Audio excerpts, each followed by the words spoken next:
It's time now for Tiger Talk with Stan Stevens and head baseball coach Tony Edwards here on 1340 and 95.7 KSMO. I'll talk Stan Stevens, Coach Tony Edwards, Coach Salem Tigers and the Steelville Cardinals locked up in another pitching battle. And we had one last year. Tigers won that one 1-0. And this time, I guess the home team got the win again, this time on a wild pitch, but a very, very well-pitched game by both teams. Yes, absolutely, Stan. We came in and knowing good and well that, like I said before, that Steelville always plays us tough. Pitching's always been very good. Their hitting's always been up to par, and I knew we had to match that. And, we had a great game going. Bronson threw a great game going in through, I believe it was 5. Mm-hmm. And then Blake Edwards came in, did a really good job, threw a lot of strikes. Got a little carried away on a pitch that kind of went down the way on Hayden, and Hayden will be the first one to tell you he should have had it, and we went for a play at the plate, and it's just a bad break. Hayden didn't get a good grip on, overthrew the pitcher at a pitch to home. So, it was pretty unfortunate to lose the game 1-0 that way, but very pleased with the pitching performance nonetheless. When you look at the only run scored in the game on a little leadoff off the end of the bat, kind of dunker in the left field, Corby Ball gave it the diving try. Coach, it might have been a better play to pull up and play that one on a hop at that time. I mean, there's no score in the game, and then that results in a double. And you got to give a lot of credit. Gibson Halbert took off on a ground ball to short, and I thought Trey the Richter might have looked over there to try and think about throwing that ball, and then he bobbles it, and then all of a sudden one mistake becomes two, and you know how it is, and that can cost you a game, and in this case it did cost the Salem Tigers. Yeah, it did. And I talked to the players. I talked to Corby a little bit and my outfielders, and hey, listen, I'm never going to tell a kid he can't hustle, and I appreciate the effort. Kid truly came out to me and felt that he had an opportunity to make a play and save us in that game, and I respected that. But then again, too, it was kind of a teaching moment. I was talking to the outfielders that, hey, when we're in a tight ball game like that, as much as you want to try to make that diving play and have that opportunity, sometimes it's just better to just kind of hold up, stick them to the one base, and let's move on. But we're a young group, and that's going to come with experience and repetitions. And I couldn't be prouder of these boys. These kids fight and hustle. We've played 3 games and we've won by 1, and we've lost by 1. So we're going to continue to play hard and try to hit the baseball and keep us in the game. Prime example against Steelville, we had our opportunities to tie the game, and Owen Hamilton had that hit up the middle, and we came up, and it was McMahon at first base and 1 out, and Blake came up and just hit a scorch down the first base line, and that goes by him. If first baseman not holding him on, right, that's down the line, and we're looking at second, third with 1 out, and it's a whole different ball game. But that's part of baseball, and we're just going to look past it and move on and get ready for Ellington today. And you have to think back, even in the second inning, both double plays were hit right on the first base line to the first baseman. One was a line drive, the other was a one hopper, and all you had to do is catch the ball. He's already standing on the bag, and then throw to second on that one that Bronson hit back in the second inning. Coach, you just couldn't buy a break in that game. No, then that's part of baseball. We've always said, baseball is a game of inches, and it could go, one hop either way. And just got a bad break. And, we'll just have to build from it and move on. So they're got a good ball club. That pitcher they have, that's probably one of the better pitchers we'll see this year. He was bringing it probably low to mid 80s and had some good breaking stuff. Accuracy problems were a little bit of an issue, but nonetheless, a very, very good pitcher on their part. So it was a good game overall. Yeah, Carson Mullen really had that nice riding fastball. He could make it tail, but for the most part, he rode it. And when that ball would stay up in the strike zone, our guys just couldn't catch up to it. Coach, there's nothing wrong with not being able to catch up to a good, hard fastball, but I thought Mullen did a really good job of sticking with what was working for him, didn't try and change anything, and when the Tigers would foul that pitch off, he'd go to the off-speed pitch and throw their timing off. Yeah, he's very top-notch pitcher for sure. Definitely one of the better ones we'll see in the area. So, and I couldn't be more pleased with the competition we've had so far. You know, we went down to Van Buren, and South Temescott had a good little lefty, brought it just a little bit, and you know, Cooter had another very good quality pitcher. So, you know, I've been very pleased with the way we've been our plate discipline with the pitchers, and the hitting. We just got to be able to string some hits together, and so that's going to be our goal today, and we'll see what happens. Speaking of today, you got Ellington coming into town, a little bit earlier game because of the impending weather. Last year at Ellington, we all know what a slugfest that was for the Salem Tigers. Their bats came alive. I believe we had 19th in that game, Coach. It was crazy. Yeah, it was. We had some wind, and you know, and Ellington didn't play their best game. I think they surrendered, I don't know how many, 9 or 10 walks to us, and made some costly errors. And you know, Ellington's usually a very fundamentally sound team, so I don't really expect that kind of a game today. I expect it to be more of a grind out, kind of like it has been. You know, kind of smack you in the mouth. Here comes the fastball, you hit it, type thing. And you know, they're well coached, and I expect Ellington to come in and really put the bat on the ball, and you know, give themselves a chance, because you know, they've got a little bitter taste in their mouth from the performance from last season. So should be a good one. I would have to think so. And the field's going to be a little bit soft, and there's going to be some wind out there, Coach. So some of the elements, possibly even a little bit of rain, but the elements will definitely play a factor in this one. So you really want to try and do your best, both teams will, to try and get this one in before the rains do arrive. Yeah, that's going to be the goal today, is try to get our best defense out there, play some fundamentally sound, and you know, just you know, keep doing what we're doing as far as pitching goes. I've been very pleased with our pitching staff up to this point.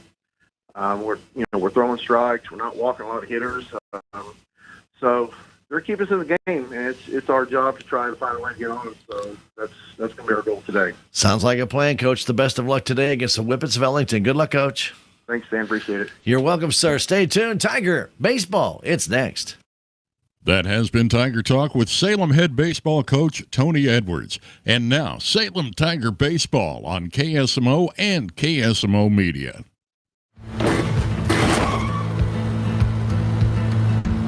Sorry, Dad. Sure, you could get him a new car. You could also light a pile of money on fire. Sorry.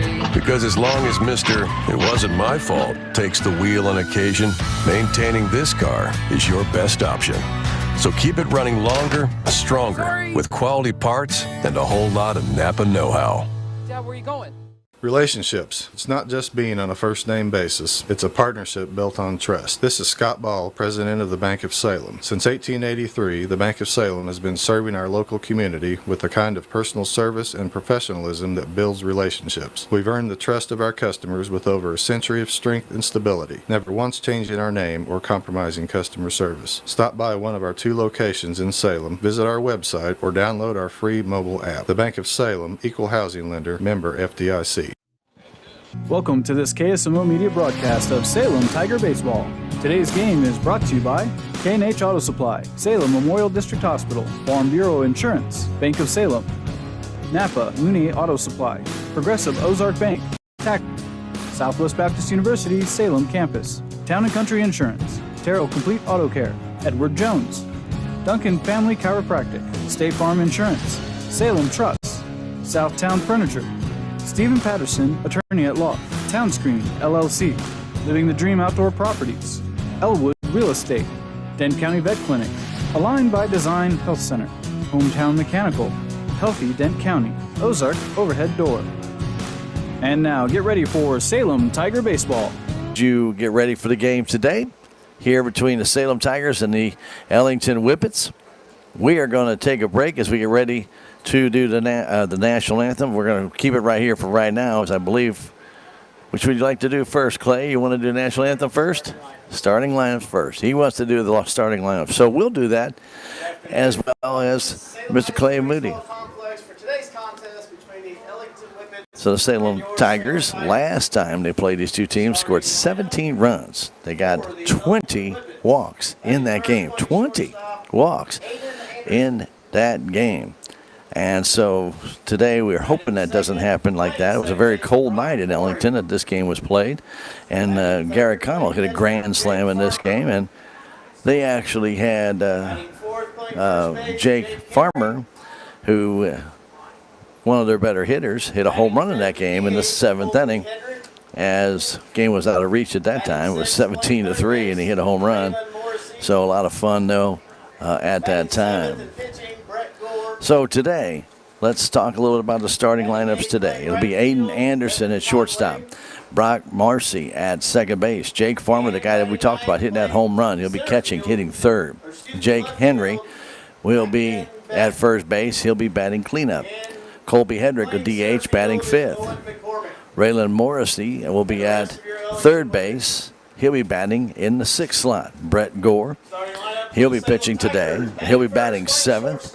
Evan Conway will be in right field, batting 8th. And McCadden Beck will be in left field, batting 9th. And their player in center field will be Owen McCormick. And he will not be hitting. The DH will hit for him, but he will be in center field. Salem Tigers have Traylon Richter. He'll be starting today out at shortstop. Hayden Sanders will do the catching. Caden DuBois, along with Wyatt Martin, will be in the starting lineup. Wyatt over at first base. Roy Stevens will get the start on the mound today. DuBois will be at third base, by the way. Blake Edwards, Cash Howard, Corby Ball, and Cade Moody out in center field. He and Corby Ball in left. And we're going to get to the national anthem here, and we're going to take a 90-second break and come back. This is Tiger Baseball, KSMO Media.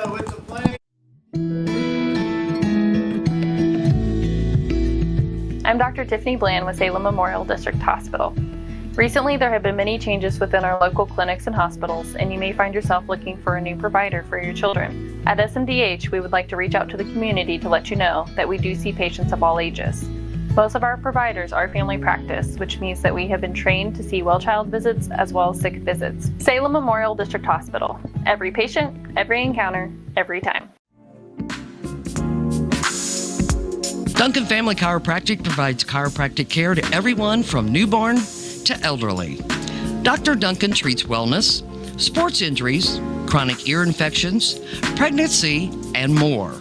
Ask Dr. Duncan about your full line of supplements, including Juice Plus and standard processed supplements, as well as pain relief, BioFreeze products.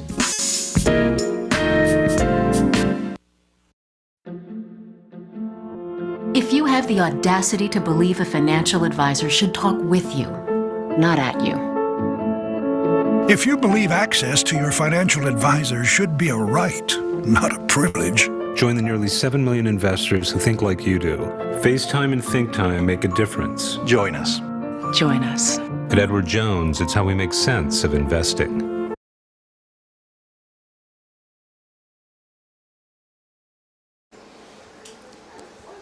Roy Stevens will get the call on the hill today for the Salem Tigers.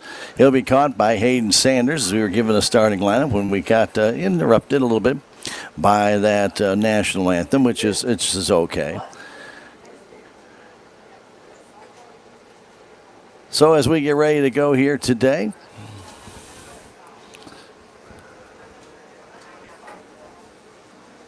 let's give you that starting lineup around the infield one more time. So we got Wyatt Martin over at first base. Caden DuBois is going to be at second today. I think I said short. Blake Edwards will be over at third. And doing the shortstop work will be Traylon Richter. Left field, Corby Ball.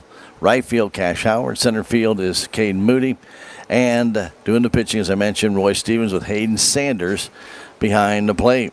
The Tigers took a tough one on the chin Monday as they lost to Steelville 1-0 on a wild pitch. Covered by both teams. You just couldn't ask for much better pitching as Billy Johnson Crocker, 5 innings, just 1 hit, 8 strikeouts, 1 walk, and Carson Mullen for Steelville, 6 innings, 1 hit, 12 strikeouts in the game. And so both teams really had good pitching. Edwards came in, gave up a hit. There was an error behind him on a well-played ball by Gibson Halbert. Got to give him a lot of credit. We talked about it during the game at Steelville. If you weren't with us, Halbert waited till the ball was about ready to bounce in front of the Tiger shortstop and then crossed right in front of him And Trey Richter could not charge the ball, so he had to sit back. And in doing so, the ball kind of ate him up as he kind of took a look over at third base after the ball was getting to him. And that created the error as he bobbled the ball. Could not get Mullen at first base either. He stole second and then the wild pitch after Halbert had gone to third after that bobble. And Halbert scored the only run in the game. That was in the 6th inning down at Steelville. Well-played game by both teams. So if you're watching on the KSMO stream, the Salem Tigers have their Carolina blue jerseys on with the white top, Carolina base, and then the white pants today, white numbers, and the navy blue caps with the Carolina blue bill. Ellington Whippets will be in their white pants today, but they've got black jerseys. They've got the orange numbers and their trim around the armband. That's white, orange, and black.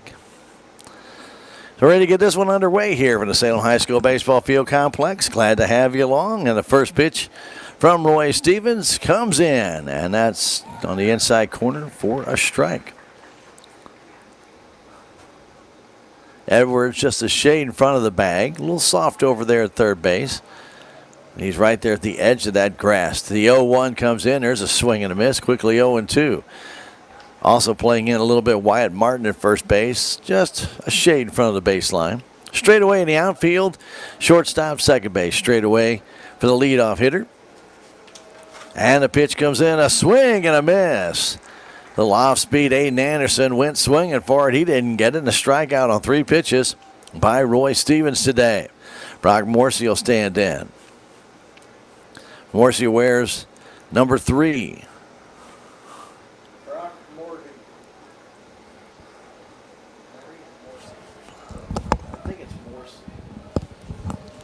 Pitch comes in. That's on the outside corner for a strike. Nice pitch. Resembled more of a slider there, a little bit off speed. Could have been a straight change. Roy looks in, quickly throws the next one in. That's a little bit low. Scooped out there by Hayden Sanders. Field looks in very good shape, considering all the rain we got Tuesday. As the 1-1 comes in, a fastball, or a little off-speed pitch, excuse me. Kind of fooled me on that one. He got him out in front. 1-2. Looked like Roy's going to come with the fastball, and at the last second, you can just see the arm whip, and the ball did not come out of his hand. 1-2 comes home. A pop fly foul off to the right side, out towards the street area. Here's Salem Baseball Field Complex is on the Salem High School baseball, or I should say high school campus. It is on the western side of the campus towards the north. As the 1-2 comes in, strike 3 call just on the outside edge. Stevens gets his second strikeout. A dandy pitch right there. It froze Morrissey, and Jack Farmer will stand in. Or I should say Jake Farmer. Batting third, Jake Farmer.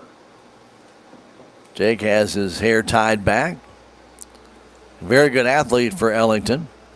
Right-handed batter stands in. He's got some pop in that bat, and the pitch comes in a foul back. He'll turn it loose.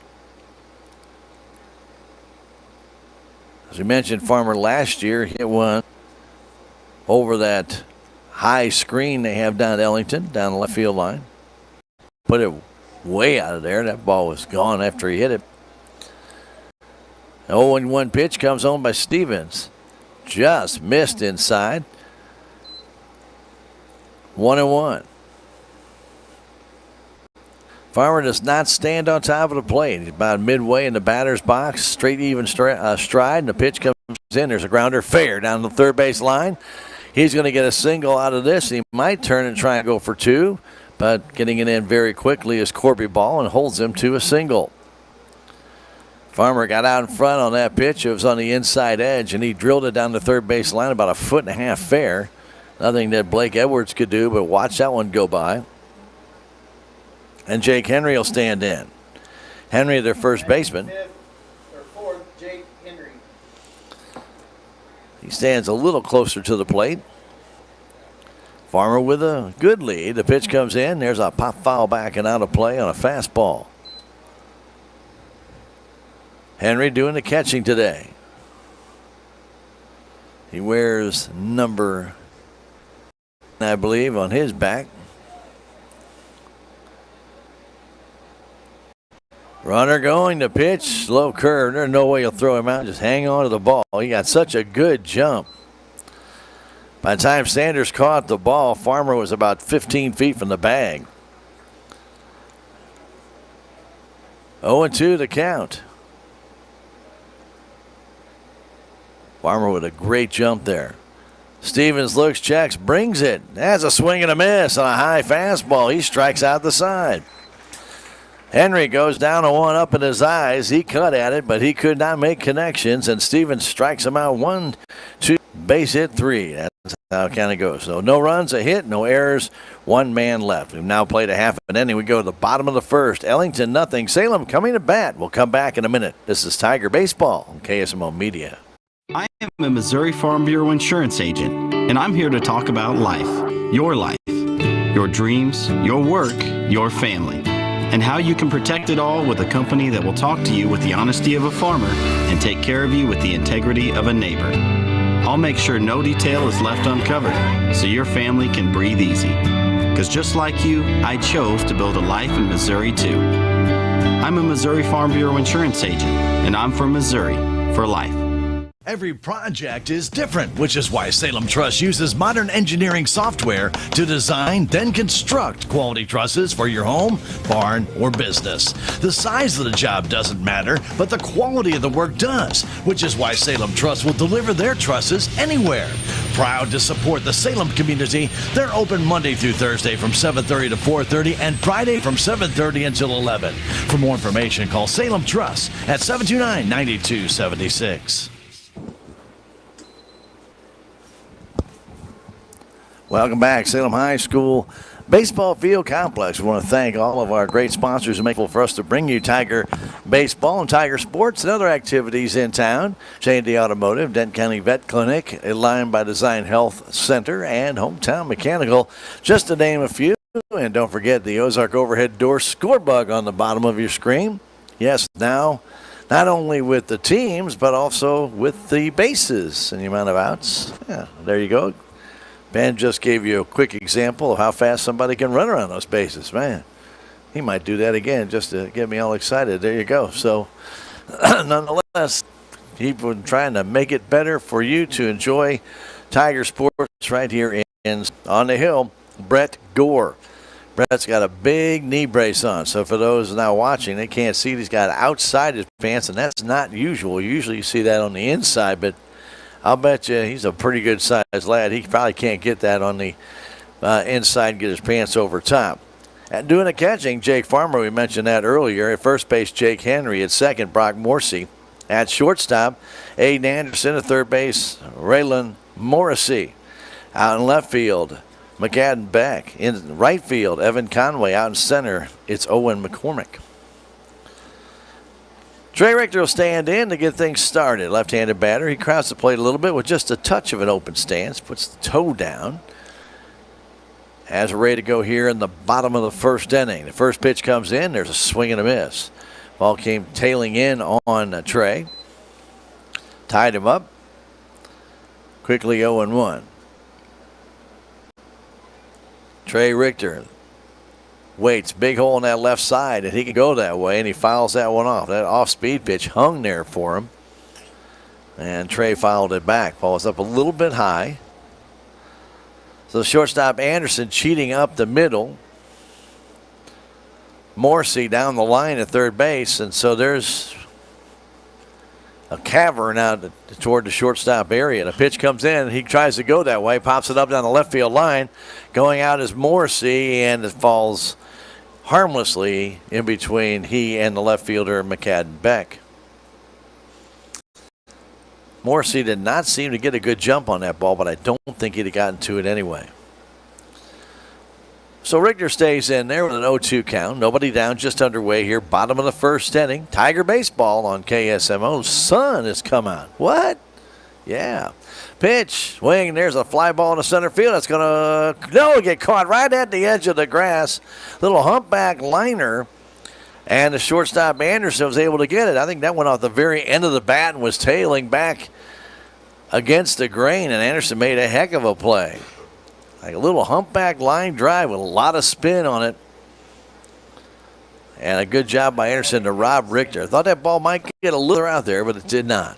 Swing and a miss on a fastball to Hayden Sanders. Hayden doing the catching today. Where's number 23 on the back of his Carolina blue back of his jersey? Got the white caps on the shoulders all the way to lettering. There's a grounder towards short. Sanders got a slow kick come out of the box, and he's thrown out. A little slip in the box did Hayden. You can see right where his foot came out from behind him. And he is thrown out 6-3. Kane Du Bois will stand in. He's playing second base today. Shade him just a little pull. Give him right center field. Brett Gore on the hill for the Whippets. The pitch comes in. There's a swing and a foul off the mask of Farmer.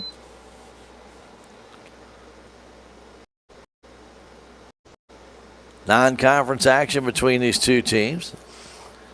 First time they had met in quite a while last year. It was the first time they had a chance to play against each other, and it ended up being a very one-sided game, even though Ellington had been a perennial state competitor. There's a foul on a curveball. Hayden stayed with it, went down after it. If I'm not mistaken, in 18 they go to quarterfinal or win state? Whippets, didn't they go in 2018? I think so, yeah. And then COVID. Oh, we all remember COVID. Pitch had come to pop up, foul back and out of play in on the fists of Caden Du Bois. Playing second base today. Caden, he'll play a little bit everywhere. Second, third, he'll do some pitching. Where's number 12? Stands back in, open stance, facing the pitcher directly, and here it comes. Grounder up the middle, right at the shortstop Anderson. He has it, a throw to first. He's got an arm, and he throws him out. Down in order goes the Salem Tigers. 6-3 on that putout. No runs, no hits, no errors, nobody left. We played one inning here at Salem. Ellington nothing, Salem nothing. Will come back in 1 minute. This is Tiger Baseball, KSMO Salem. Southwest Baptist University campus in Salem provides quality higher education close to home for residents of Dent County and the surrounding areas. The classes at SBU Salem campus are taught in the afternoon and evenings, making a degree attainable for people who are in the workforce or can't afford to go off to get a degree. We offer degrees in nursing, which is an RN bridge program, elementary education.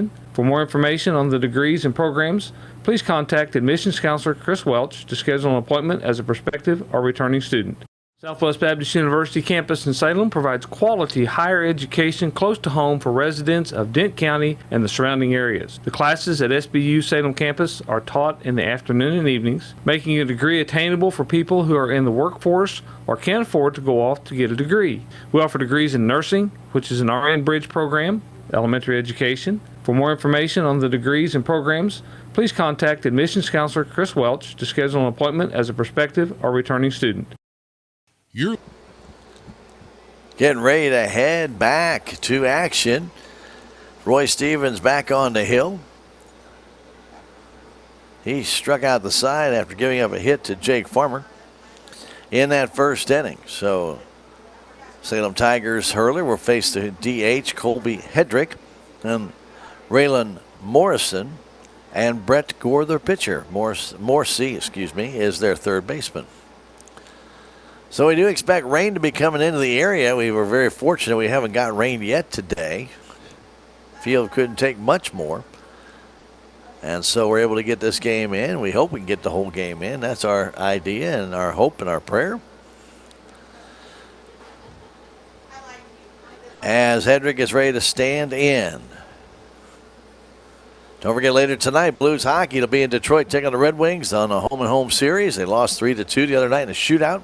Actually, probably shouldn't even have gotten that far because they didn't play that well. But they'll play tonight in Detroit, 6 o'clock pregame show, 6:30 game time on the radio side. Swing and a miss on a good fastball by Stevens. Starting out, Colby Hedrick. Colby, Stockily built lad stands in right on top of that plate, though. Stevens looks, brings it home. Fastball outside. And low. Tigers straight away for this hitter. Fairly shallow in the outfield as well. Pitch comes in, a chop foul back.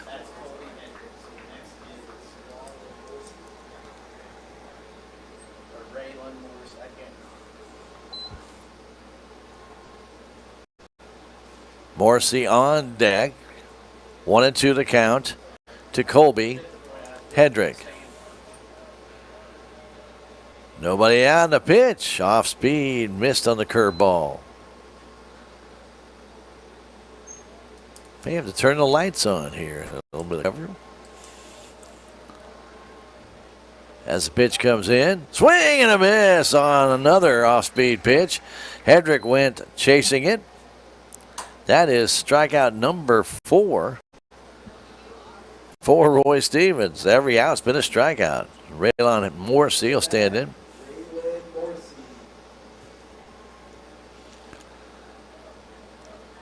Wind moving from the right field line to the left field line here in the game today. And a swing and a miss by Morrissey.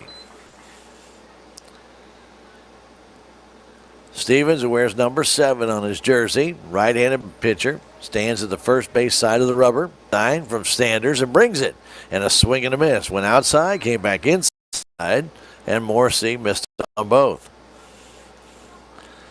Morrissey chokes up a smidge. Edwards right there at the edge of that infield. He went 2 strikes and a swing and a miss.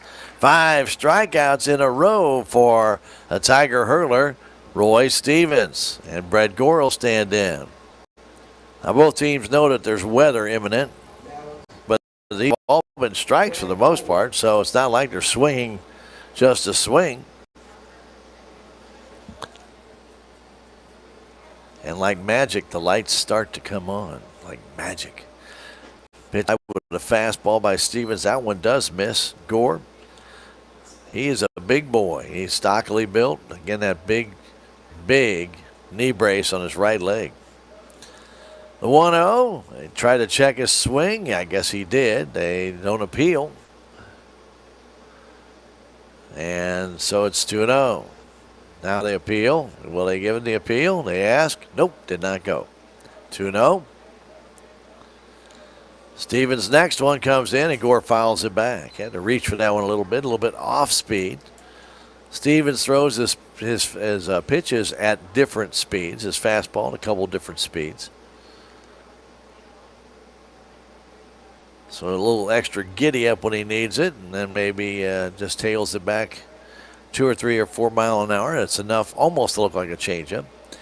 Next pitch comes in, a foul off the fist. Boy, that ball ran right in on Gore. He fouled it right off. But if that had been a wood bat challenge, he'd have felt that one. Not so, these composite bats today.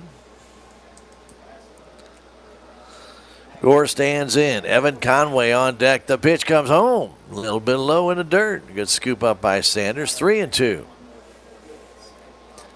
In their half of the second inning, it'll be Wyatt Martin, Roy Stevens, and Blake Edwards for the Salem Tigers. They went down in order in the first inning. Pitch to Gore. Low, ball 4, and a 2-out walk. Back in the first inning, a 2-out single by Farmer. Now 2-out walk to Gore and Evan Conway. He stands in. Conway, left-handed batter, playing right field today. Open stance, takes that one outside for a ball. Stevens trying to paint that outside corner, missed it.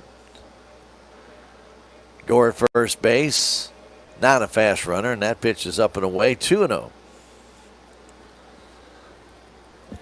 Roy walked his last man, now 2-0 on Conway. Martin holds on Gore, and that pitch comes in, a foul back. With that big knee brace, I would venture to say Gore's not going to be running, but I'm kind of wondering why they haven't replaced him, and he's the pitcher with a pinch runner. You would think with that leg in that brace, you would not want to be trying to turn corners. But 2-1 count comes home outside, 3-1.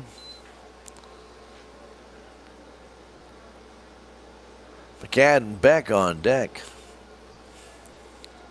2-out walk. Runner first base, Brett Gore. He's going. The pitch comes in. That's a ball 4. So back-to-back walk. Gore got a good jump.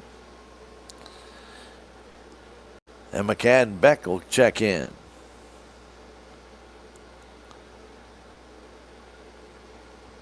Well, Sanders goes out there and talks to Stevens. Struck out 2 rather easily, and then got ahead of Gore and then walked him. So first and second, 2 down. We're in the top of the second inning. No score. Girls game today at Stoutland, by the way, was postponed. I'm assuming the tennis is starting, and they're playing down now at West Plains. Everything getting moved around with the weather coming in. So again, the Lady Tigers game at Stoutland postponed. Pitch comes home. Strike on the inside corner. Good fastball. Lady Tigers are scheduled to take on the Bourbon Warhawks, the Lady Warhawks, tomorrow at the Salem City Park. That one may be kind of interesting to see if they can get that in. Pitch comes home, a grounder toward, cut off by Edwards. Throw to first base, low and scooped out by Martin, but it's safe. Edwards did not cut that one loose, kind of guided it to first base. And it'll be a base hit. So Aiden Anderson will stand in. So that's unfortunate for Roy Stevens. Edwards had the ball and just did not cut it loose. So now the bases are loaded with 2 down. The pitch comes home to Anderson. He popped it up. Who wants it? Ranging over is Richter. He has it down the line and makes the catch. So Anderson pops out to retire the side. No runs, no hits, 2 walks. Well, no runs, 1 infield hit, no errors, and there were 3 men left. We have now played an inning and a half. To the bottom of the second we go. It's the Salem Tigers nothing. Ellington Whippets nothing. We'll be back in a minute. Tiger Baseball on KSMO Media. Your legacy. Protect it, prosper, and pass it on. Stephen Patterson, attorney at law, specializes in real estate planning, probate, family law, and business law. Stephen Patterson provides comprehensive representation to clients throughout southern Missouri. If you need assistance, contact Stephen Patterson, attorney at law, at 573-453-2529.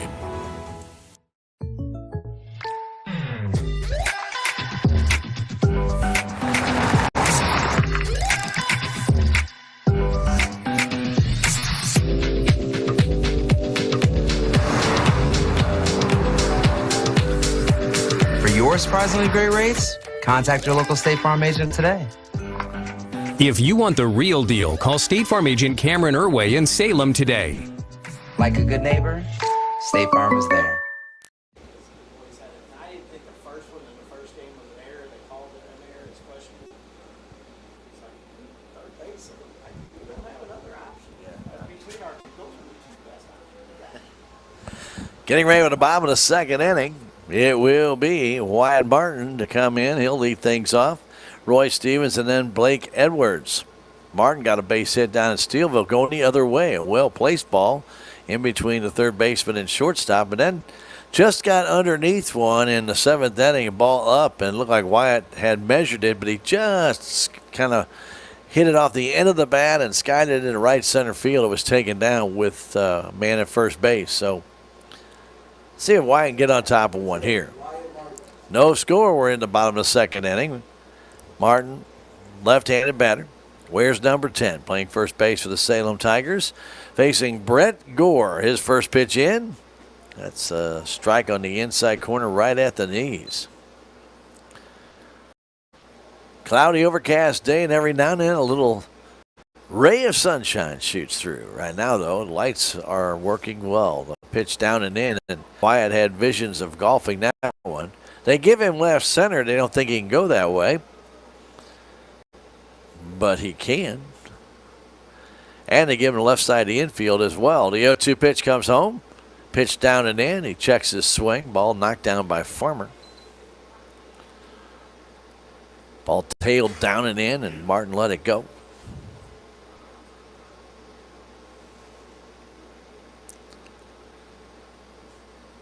Morrissey plays down the line at third base, just about 7 to 8 feet off that line, while Anderson plays up the middle.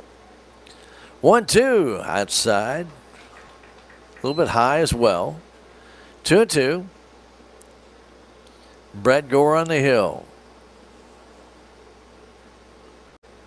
Have another class watching from center field. The pitch comes in. There's a line drive in right center. That's a base hit. He got one on the inside edge, and he turned on that one, drilled it into right center, and a leadoff single by Wyatt Martin. Off-speed pitch. He waited on it, and he drilled it.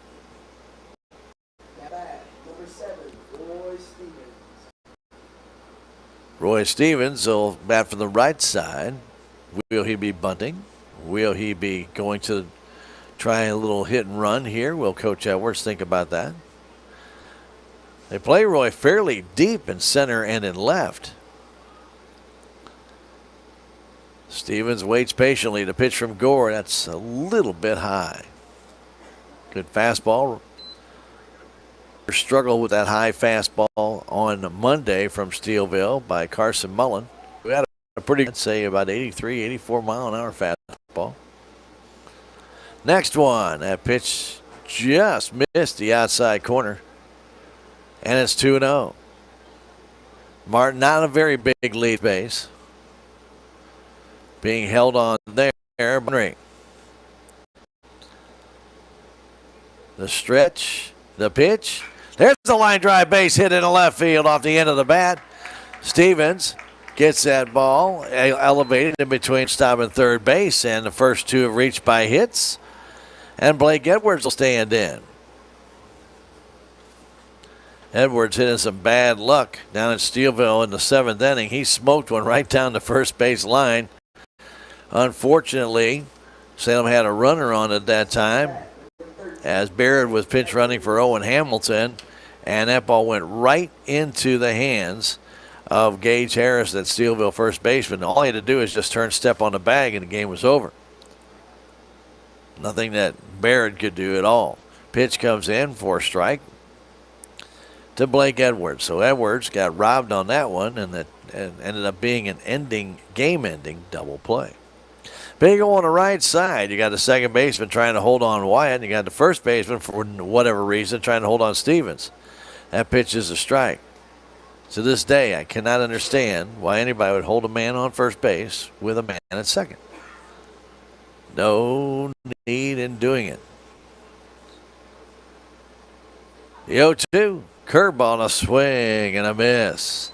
A real slow, tantalizing curveball, and Edwards, he got caught windmilling it, and he's out on strikes.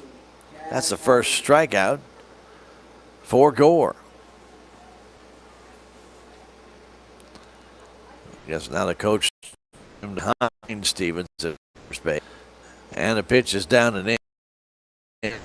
Plate. He is a left-handed batter. Maybe they don't want him to hold on the Tiger hitter. It doesn't make a lot of sense.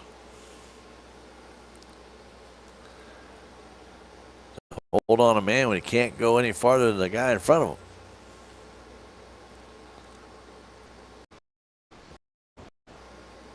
him. Howard waits. Martin at second base.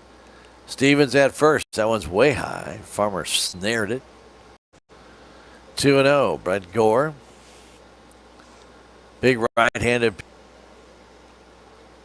Set the Tigers down in order in the first inning. 2 singles to start things out here. Edwards struck out.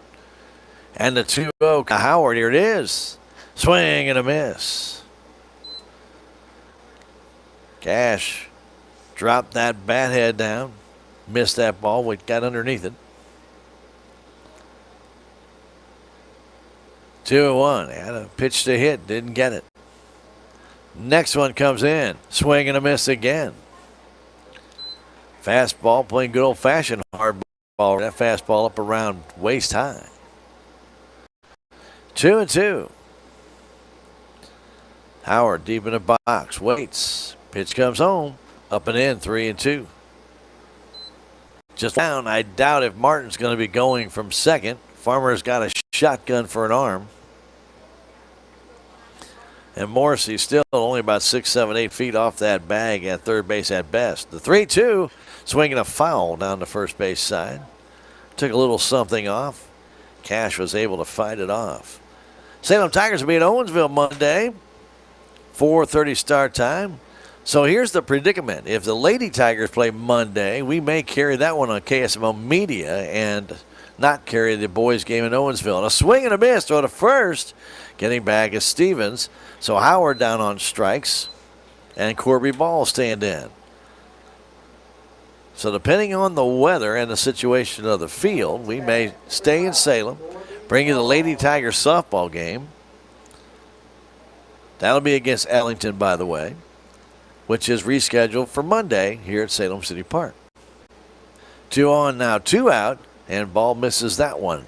A little bit of take a little something off that one. I won't say it's a straight change, but probably not his ace number 1 fastball. Quickly 0-1. Corby wiggles that bat as the pitch comes home. Here it is. Nope, holds up on a curveball outside. Martin still at second base. Stevens still at first. Coach Tony Edwards not electing to run for Roy Stevens, who's pitching today. The 1-1 with 2 down. Gore brings it. Swing and a miss. Maybe a little tip off the bat, but not of any major consequence.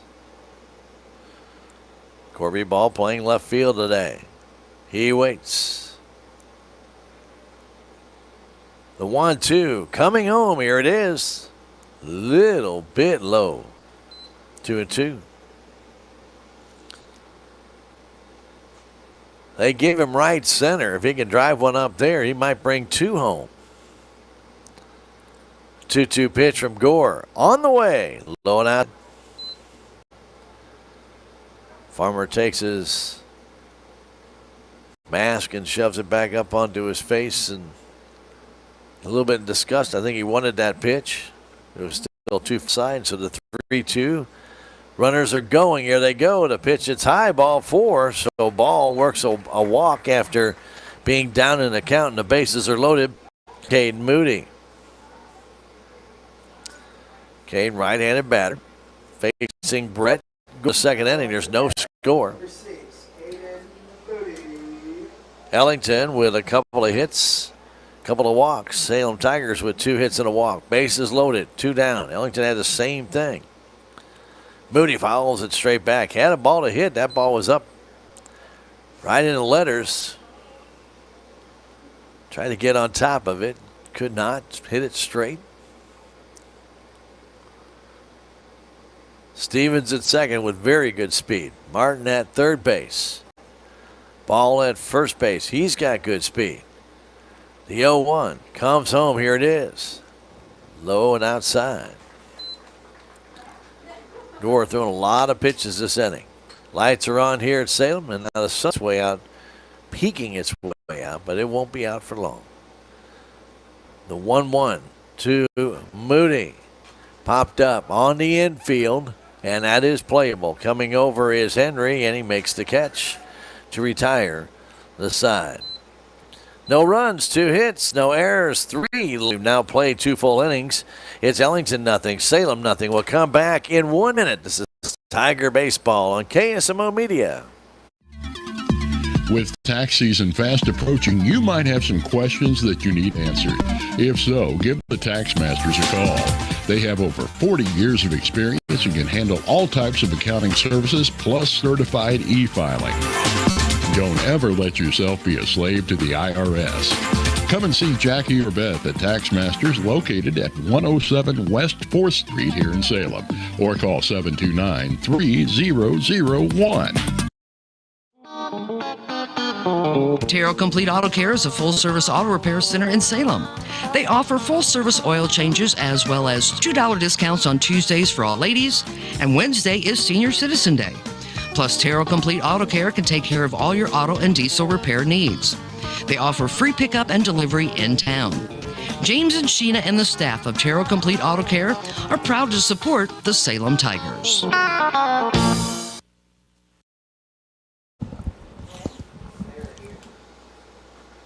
Roy Stevens back to the hill. No score in this one. Each team had the bases loaded and 2 out, and neither could score. Both teams popped up, by the way. Caden Moody for the Salem Tigers, Aiden Anderson for Ellington.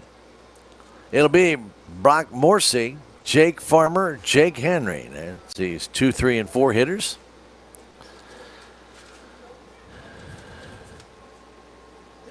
Oh, Maury? Maury. All right, fine. We'll go with Maury. All right, well, Brock Maury, Jake Farmer, Jake Henry. Throw down, get this top of the third underway.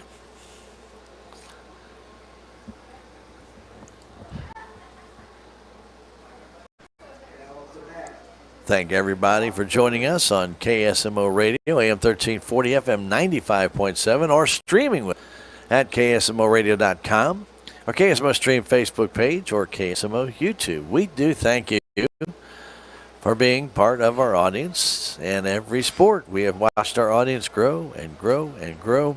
Thank you for making that possible. And there's a foul off to the left side on the first pitch to Brock Morey. Moore wears number 3. He struck out his first time looking. Stevens with 5 strikeouts. 5 out of the first 6 guys struck out. Pitch comes to him, and a swing and a miss on an off-speed pitch. Took a little something off on that curve. Not the hump curve you see a lot of pitchers throw. More of a slider type of curve. Coming across the plate. Sweeping curveball. Pitched low and away. What class is that, Clay, up there watching? Which class is that? Which class is watching now? McLaurin and Woody's classes. There's a line drive in the left center field. On the run is Moody. He can't get there. Play safe up in a base hit by Brock Morey. Caden got over there, but that ball just didn't have enough height. So Farmer, who singled right down the baseline his first time, he stands in.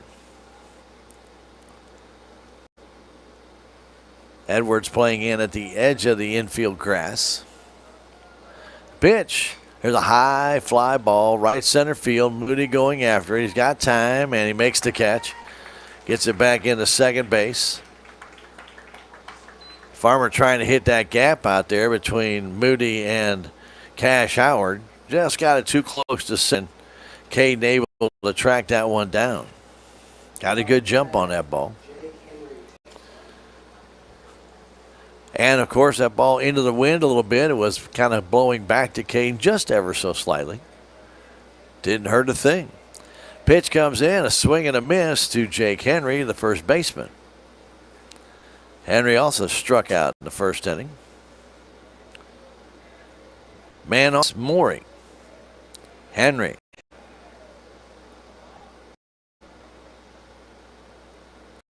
He waits at the plate as Stevens steps off and looks over. Pitch comes in, a fastball just inside. Hayden Sanders couldn't sell it. He tried to. Held the ball there. Offered the umpire nickel. Didn't get nothing. 1-1 to count. Runner going. The pitch outside. Couldn't handle it, but a great jump by Morey. And no way of throwing him out either. Stevens has a hesitation when he starts to come to the plate, and these guys have read it, and they are really off running quickly. So man's position 2-1. Swing and a miss on a good sweeping curveball. That's a heck of a pitch right there. Colby Hedrick on deck. One scored in this one. 2-2 the count to number 4 hitter, Jake Henry. And the pitch comes home. There's a ground ball. Base hit into left field under the glove of Edwards, and the run is going to score. As the throw comes in offline to the second base, and he is out. Henry out going for second. There's no video replay here. Don't know if he got his hand in there or not, but umpire calls him out. So the run does score to make it 1-0. To throw down to second base. And it looks like he made it in, but the umpire did call him out. Maybe he came off the bag. So an RBI single by Henry. He's out 7-2-4. So Colby Hedrick stands in. 2 down, a run in. 1-0. Swing and a miss on that off-speed pitch. Henry single past Edward. Ball got the ball in quickly, but it was up away from home plate area. Sanders had to come up in front of the plate to get it. No chance in getting the runner at home plate. Stevens looks, the sign from Sanders, brings it home. There's a grounder right in front of the plate. Roy gets it to throw to first base, is in time to retire Hedrick. 1-3 on the putout. 1 run on 2 hits. No errors and nobody left. We've now played 2.5. We go to the bottom of the 3rd inning. It's 1-0. Ellington will come right back in just 1 minute. This is Tiger Baseball on KSMO Media. This is Mike Elliott from Town & Country Insurance. As an independent agent, we shop many different companies, allowing us to find the best for our clients. Town & Country Insurance has been serving South Central Missouri since 1963. We have offices in Salem, Rolla, Licking, and Mountain Grove, and would welcome an opportunity to show you what we can do for you. Stop by 400 West Scenic Rivers Boulevard, located inside the Town & Country Bank, or you can call our office at 729-6624. No matter what, every morning, farmers go to work, doing what needs done. Work is unforgiving. The days are long, real long. They nurture, they grow, they harvest. When the day is done, sell the fruits of your labor to your neighbors on Town Street. Well, I say that. Ellington was wet and because it missed it all night. It was just brutal. Now to bat, number 2, Trayvon Richter. We go to the bottom of the 3rd inning. Salem down 1-0. An RBI single by Jake Henry. Got a ball that he could handle and got it underneath the glove of Edwards' face. So Trey Richter will stand in. He lined out to shortstop right up the middle his first time, and they still play him to pull, and the pitch goes outside. Big hole on that left side. Get a ground ball over that way in that direction. And nobody going to throw out Trey. He's got some good speed. They do play into the fielders way over, and throws a shortstop. That pitch is a strike on the outside corner. So they throw him outside. They give him all that room on left field. I think that's a match well made in our situation. See if Trey can take advantage of it. That pitch just missed high. 2-1. Again, trying to go outside. 2-1. Richter from the left side waits. Pitch from Gore. Ball down and in.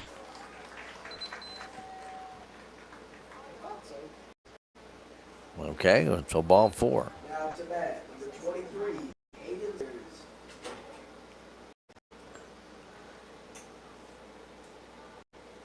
He called the 1 a strike. Only. All right.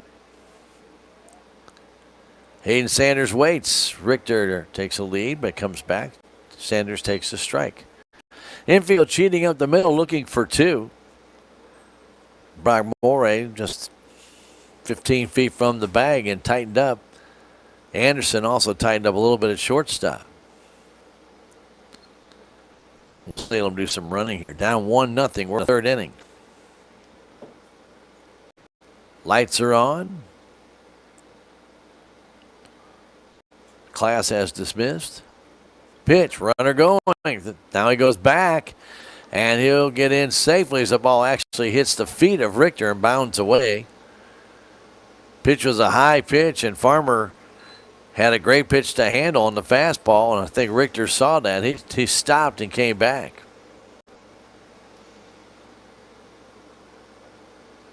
1-1 to count. Farmer has got an arm down there, catcher. He can really throw the ball. On the right side, a pitch to Sanders, and that's high again. 2-1.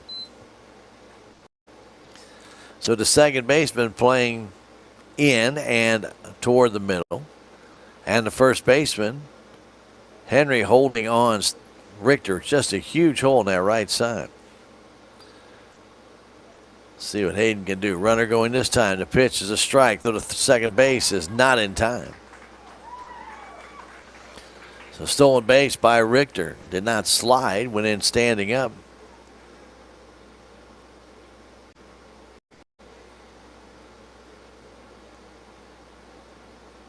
Umpire out at second base.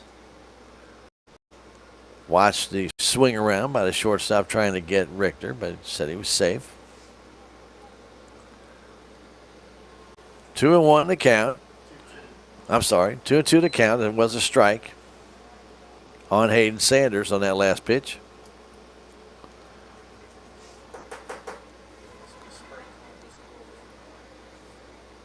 See if Hayden can get him over to third base. You want to hit that ball to the right side and get that done. Gore brings it in. There's a high pop-up down the third base line. And calling for it is Anderson, and he makes the catch. About 2-3 feet foul. Hayden had a pitch to hit, got underneath it, skied it. And Caden Du Bois will stand in. So he did move the runner over.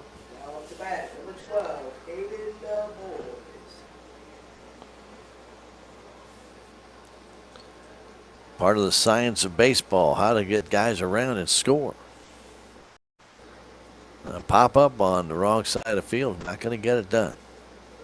Hayden had a good pitch. I thought he was going to hit it hard, but he just got underneath it, skied it. Pitch to Du Bois. That pitch is all one with a fastball.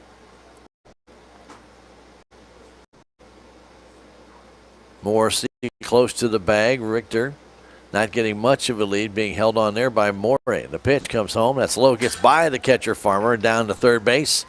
Goes Richter on the wild pitch. That ball skipped right past Farmer.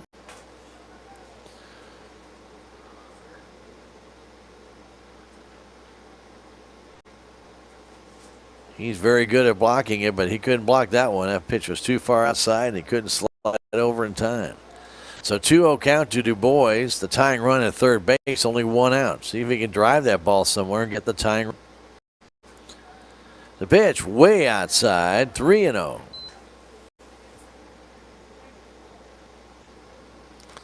In halfway.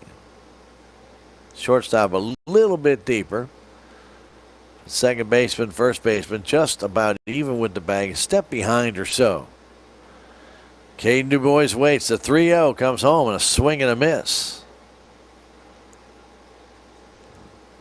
Coach Edwards gave him the green light. And that pitch was not a pitch you could drive, and Caden went cutting at it. The 3-1. There's a foul back.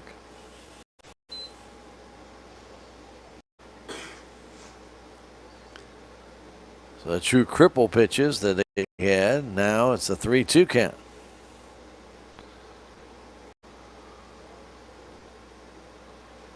Du Bois waits. 3-2 count. Runner at first, third base with just one. The pitch comes home.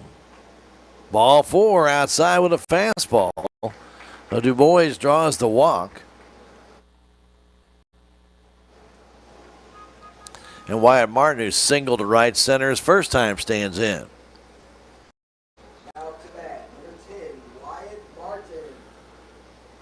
So they're going to give Wyatt, a bundle of room out in left center field. They really play him to pull, and the center fielder remembers where he hit it last time. So McCormick way over in the right center. Left fielder straight away, so you can imagine the gap in left center. I'm not lying about this one. It is incredible. Pitch comes high and away, ball one.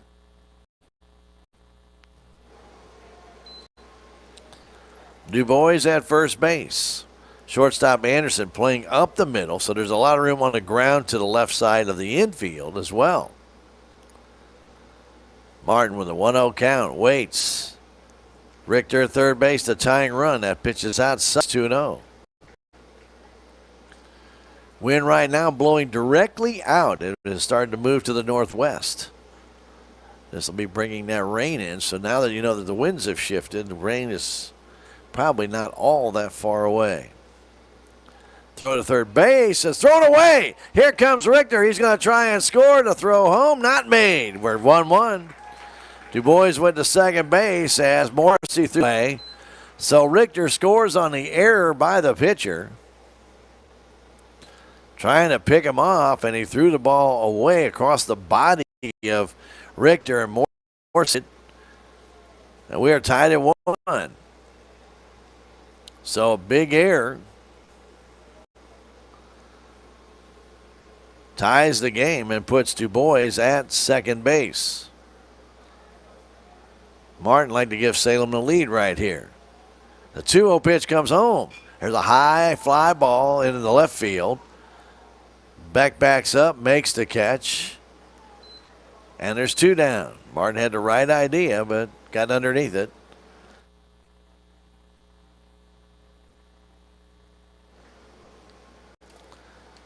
And Roy Stevens will stand in.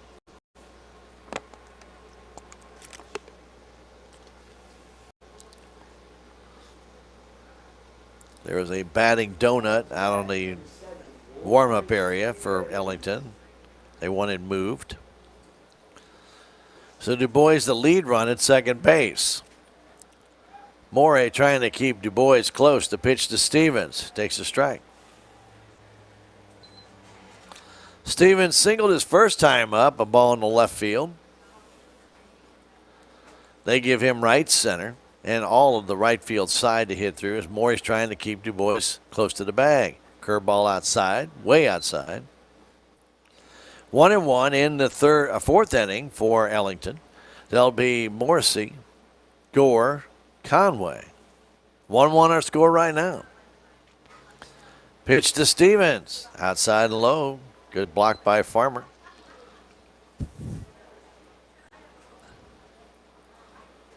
Du Bois with not much of a lead at second base.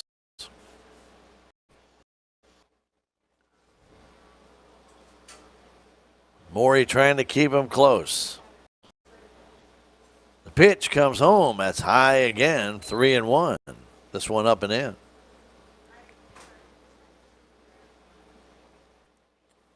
We're in a 1-1 game. As Gore from the stretch looks, checks, brings it home. Swing and a miss. Good cut by Stevens.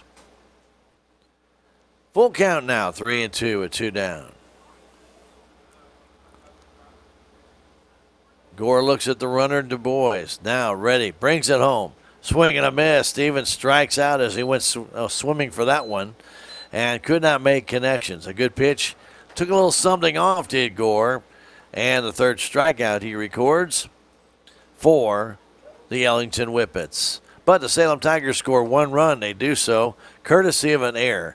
They had 2 walks in the inning, a stolen base, and an error. And after 3 innings of play, it's Whippets 1, Tigers 1. Back in a minute. This is Tiger Baseball on KSMO Media. Hi, I'm Susie Cahill, Director of Healthy Dent County Fitness Center. Are you looking for a place to begin your journey to better health? Come inside. Never in my life have I been in another atmosphere where everyone was so friendly and eager to help others. It's not just the staff, it's the members. They are so passionate about what they do and so excited to help you. If you're ready to begin your journey to better health, come by and see us. Southtown Furniture. Southtown, where the bargains are. We've got everything from furniture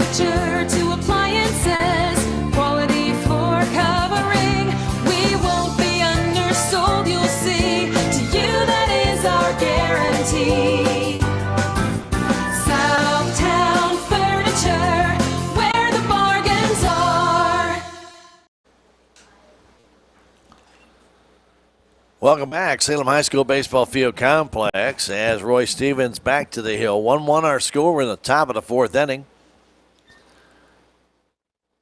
As we mentioned, the winds have kind of moved around to the northwest. They're not blowing very hard, but they have finally made kind of that shift.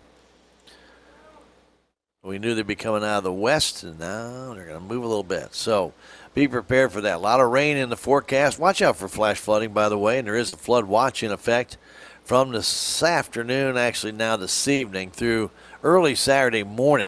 Please be cautious out and about. The area could see anywhere from 3 up to 6 inches of rain.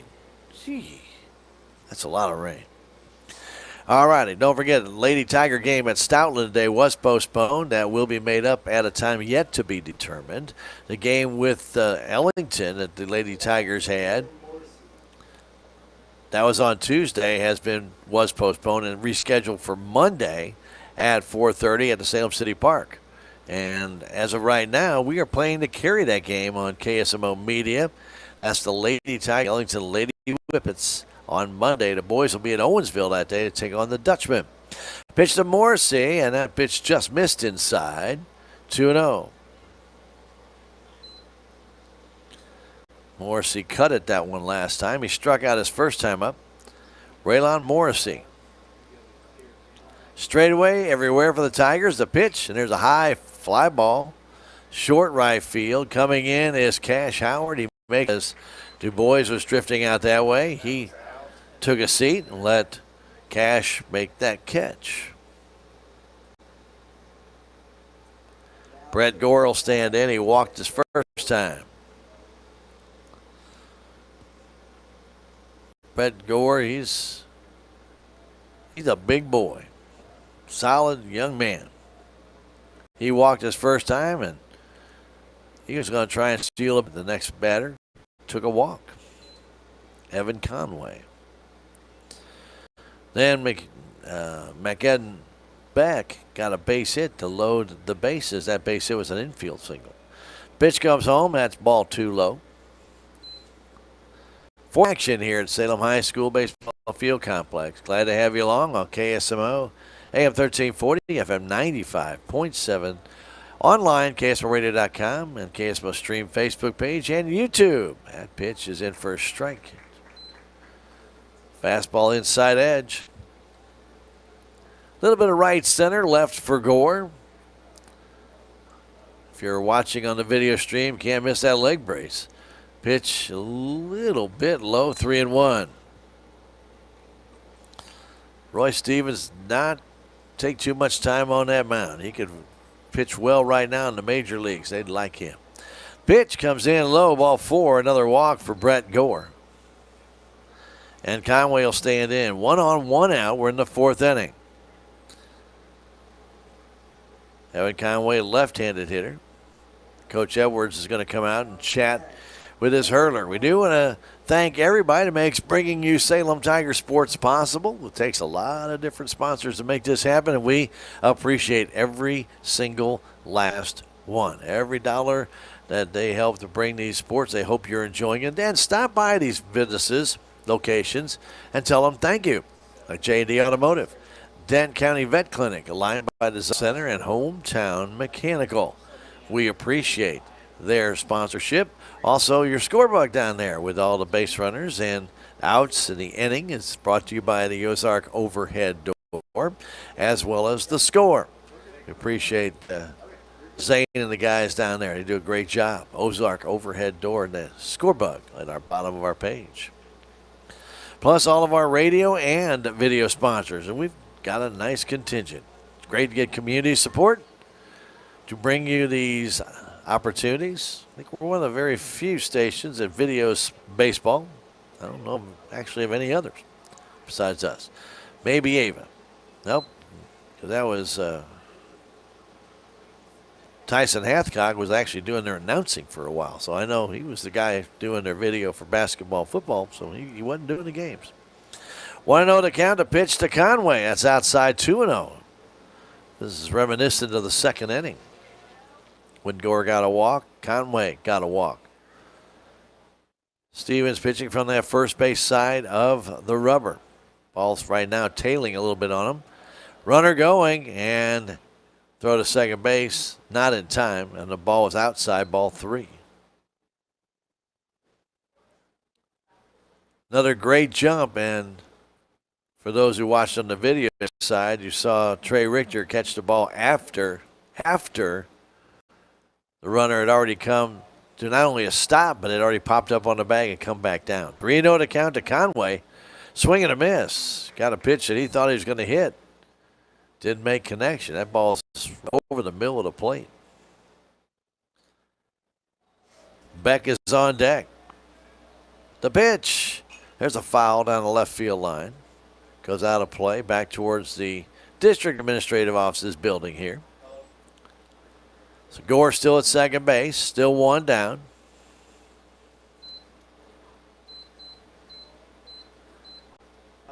Stevens looks, checks, brings it low, ball 4. First and second, 1 down for McAdden Beck.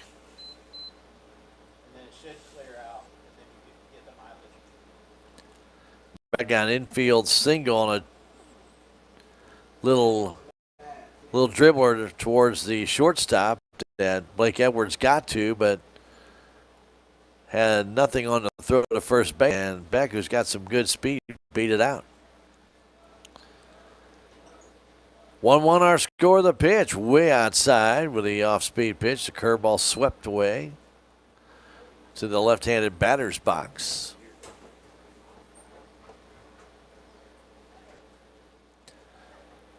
At second, it's Gore. At first, it's Conway.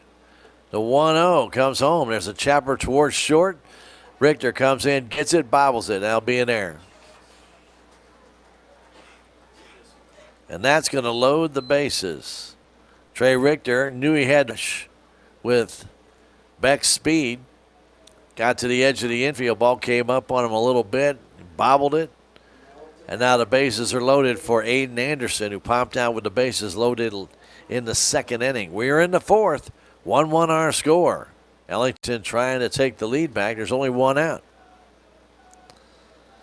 So Anderson, who is struck out, swings and misses.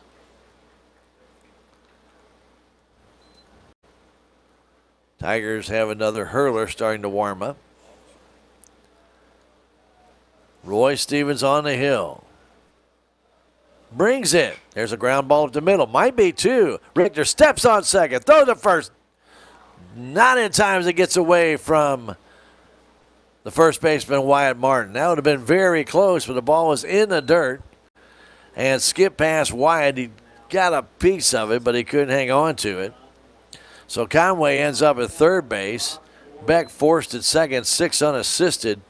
And you can't assume a double play. So fielder's choice for Anderson and the RBI.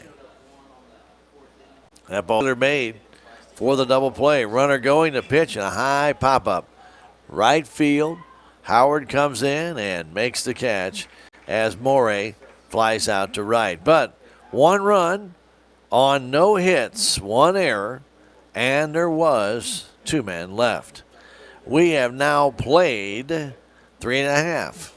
To the bottom of the fourth we go. It's Ellington 2, Salem Tigers 1. We'll come back in a minute. This is Tiger Baseball on KSMO Media. There's a place for do-it-yourselfers with everything for your car or truck. Stop by K&H Auto Supply for these great deals. Valvoline full synthetic motor oil, $35.95 for 5 quarts. Chevron Techron fuel system cleaner, buy 1 get 1 free. And fix a flat tire inflator for $11.99. K&H Auto Supply, your Parts City Auto Parts store, right here in Salem. Parts City, yeah, Parts City. Party.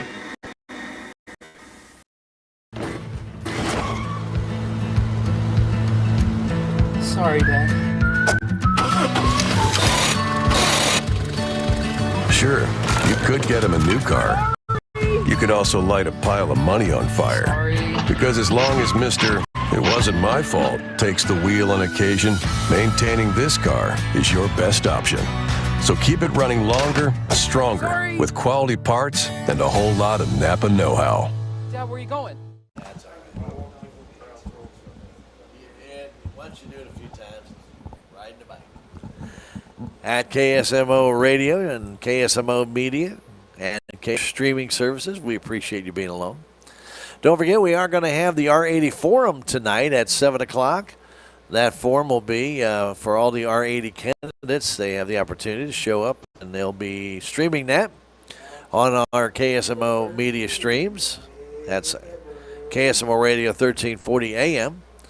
I should say, I'm sorry, KSMORadio.com, KSMO media stream, and KSMO YouTube page. And a pop-up by Edwards back, and it's going to go out of play. So that will be the R80 Candidate Forum put on by Friends of William Lynch. That's tonight, 7 o'clock. And you're able to stream that and get to hear the moderators from the Friends of William Lynch ask the questions and hear what the candidates have to say. There's 7 of them, so there's a whole bunch. Pitch coming into Edwards, and he chops off one up the middle. Coming in is Anderson. Anderson throws him out as Edwards kind of slipped a little bit in the grass.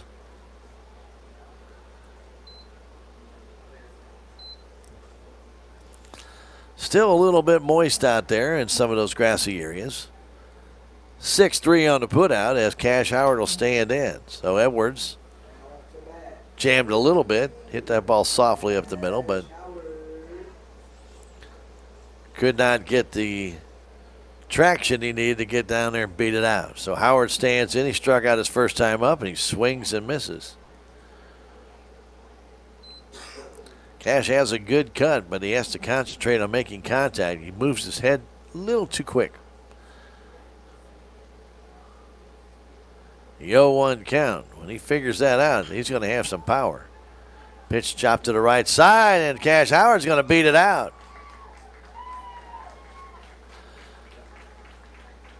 Jake Henry struggled with that ball. It kind of came up on me, bobbled it, and then kicked it around a little bit. So Howard's going to reach on an error. And Corby Ball will stand in. Will Coach Edwards be bunting here, or will he let Corby swing away? They give him the right side as Henry will hold on Howard.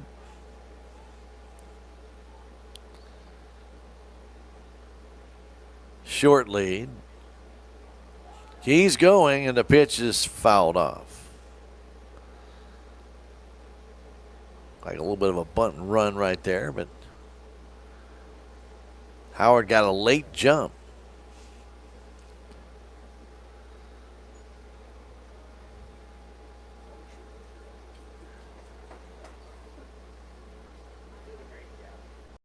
Ball back in. Right-handed batter. Walked his first time. Brett Gore on the hill. Checks the runner. That's Howard. The pitch way high. Morrissey at third base. I mean, right down the line. He must think it's late innings. I'm talking about, 3 feet off the line? Really playing down the line and in just a little bit for ball. The 1-1 pitch. Swing and a miss.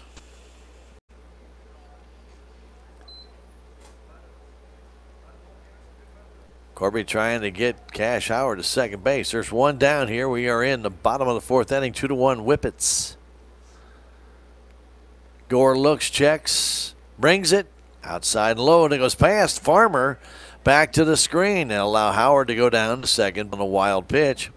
I don't know if the ball hit the plate edge or maybe a little divot out there near that left-handed batter's box, but it kind of jumped from his right to left. Maybe even scraped off of his chest protector, went back to the screen. A 2-2 to count. Big hole on the right side for ball. Pitch comes home way outside with a fastball. 3-2.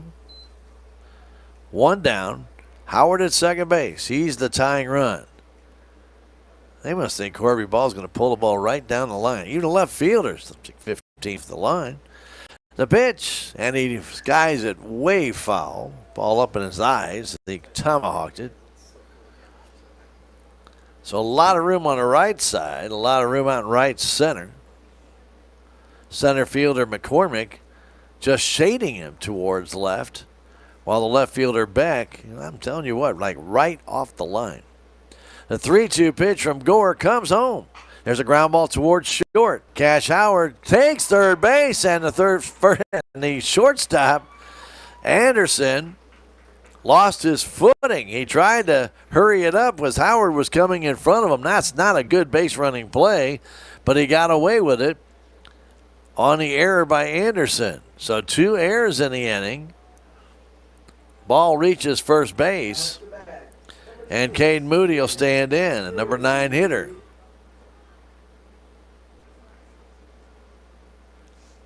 So Howard at third base, Ball at first. Just 1 out in the pitch. Moody fouls it down the right side, out of play. Very shallow for Caden Moody out in left field as Beck is playing just almost too shallow. Right field is okay. Evan Conway also somewhat shallow. McCormick in center. Just about right. Pitch. Fastball outside corner. Quickly 0-2 to Caden Moody.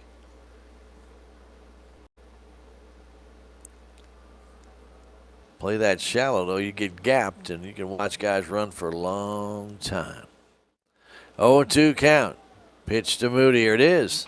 Ground ball back to the pitcher. Howard trying to score to throw. Gets him. Gore got it.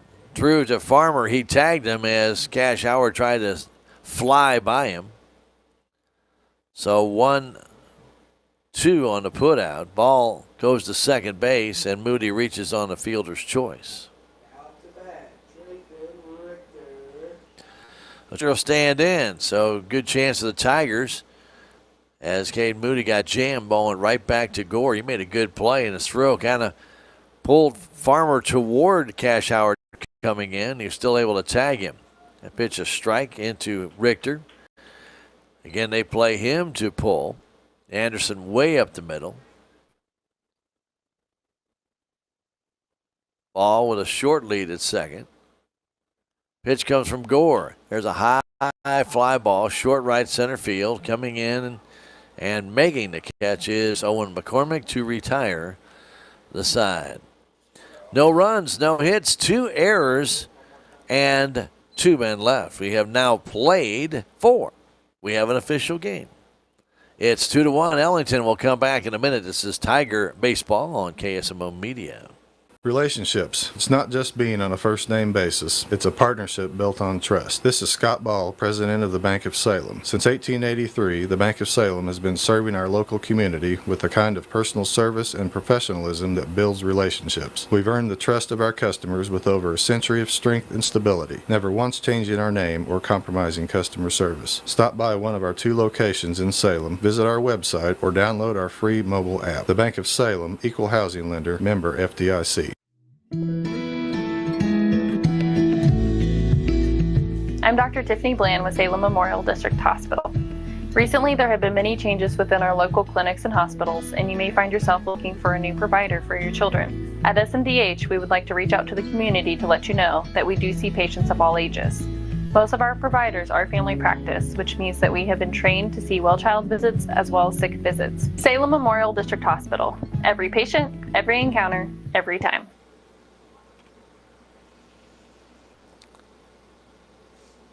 So Roy Stevens goes 4 innings, gives up 4 hits, 2 runs, 1 earned, 4 walks, 5 strikeouts. Matter of fact, the first 5 outs he got were all by strikeouts, and then didn't have another one the rest of the way. That's okay. But he's trailing 2-1 as he leaves the game on that 1 unearned run that scored back in the 4th inning. So Briar Bobbitt will check in, and Bandit Hurler will pitch from the other side of the mound, from the left, I should say, from the third base side, or if you're looking at the rubber, the left side of it. And that's where Briar stands. Stevens, he stood on the right side of the rubber, or toward the first base side.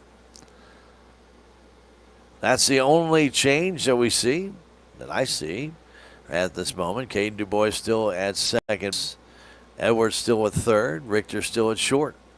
No changes in the outfield. So we'll move forward.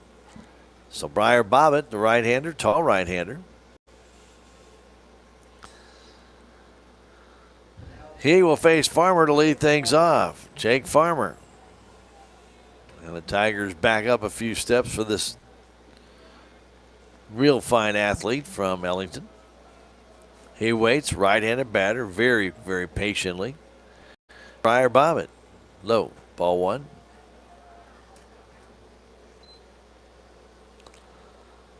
New Tin Jam's coming along. Outside the band room and a swing and a miss.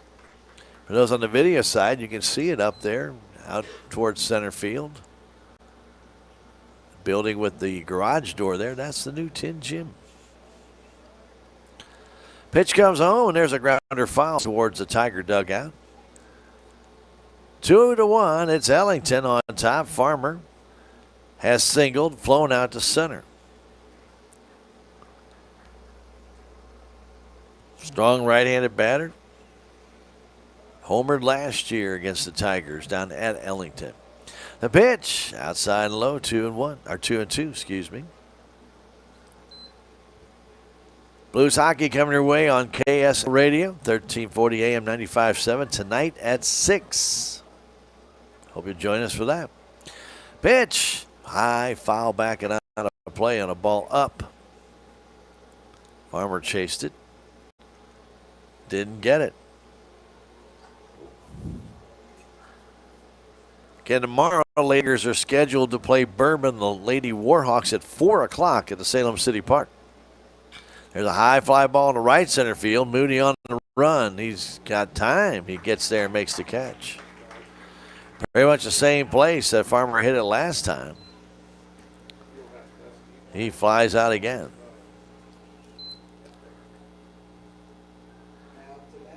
Jake Henry will stand in. He is single. Drove in a run back in the third inning. Then was out trying to take second. He also struck out back in the first inning. The pitch fouled it off the end of the bat.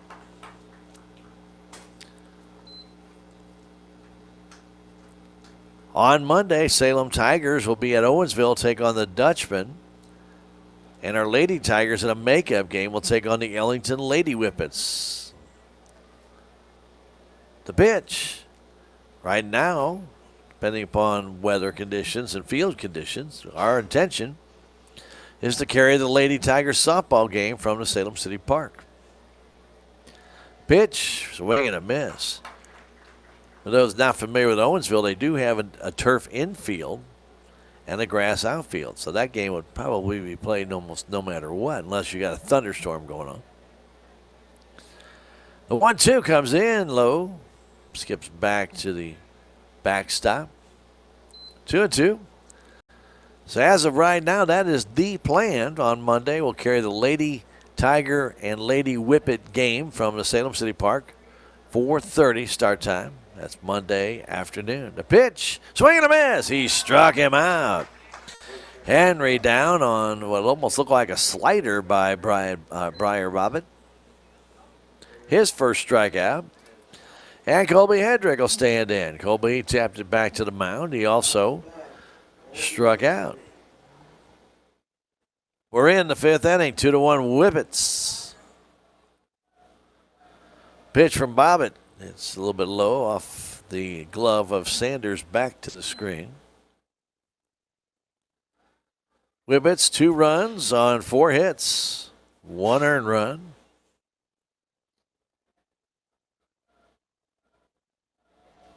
Hedrick waits. Grounder fouled, and he tapped it in front of the plate, and it trickles foul down the third base line. If you're just joining us, base hit by Farmer in the first inning for the Whippets, and then they loaded the bases in the second with 2 walks and a single, but could not score. Tigers loaded the bases in the second, could not score. So pitch comes in. There's a smash right under the glove of Edwards. That's a base hit. Blake was looking for the hop. He didn't get it, and Hedrick singles in the left field with 2 down. In the third inning, a base hit by Morey, still second. Jake Farmer flew out, and then Jake Henry got a base hit to left to drive in the run. He was thrown out trying to make it to second base. and then Hedrick grounded out. A walk to Trevathan Ricker in the third inning after a pop out by Sanders, a walk to Caden DuBois, and then a stolen base by Richter. He went to third on a wild pitch and scored on a pitcher's error. Pitch comes in low, gets scooped by Sanders to Morrissey. Hedrick at first base. There is 2 outs. Briar Bobbitt on the hump. The pitch comes in low. Runner now taking on a delayed steal, throw to second base. Save. DuBois got the ball on the second base side, tried to reach back and tag him, but no connection there. So Hedrick with the stolen base. That ball just right at the feet of Sanders, but he took off, making Hayden try and make that perfect throw. He just could not do it. Morrissey waits. That ball way outside, 3-0.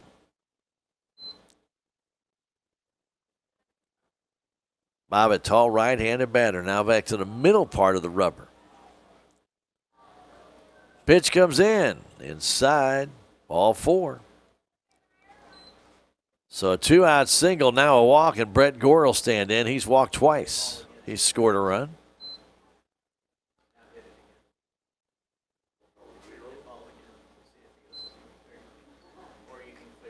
So 2 on, 2 out for Brett Gore. Bobbitt working from the stretch, looks, checks, brings it home. There's a line drive to center. That's a base hit. Moody comes in, bobbles it. Runner going to try and score, and they cut it off. No play at the plate. So Gore singles in a run to make it 3-1. As Hedrick comes all the way around to score, Morrissey stops at second base.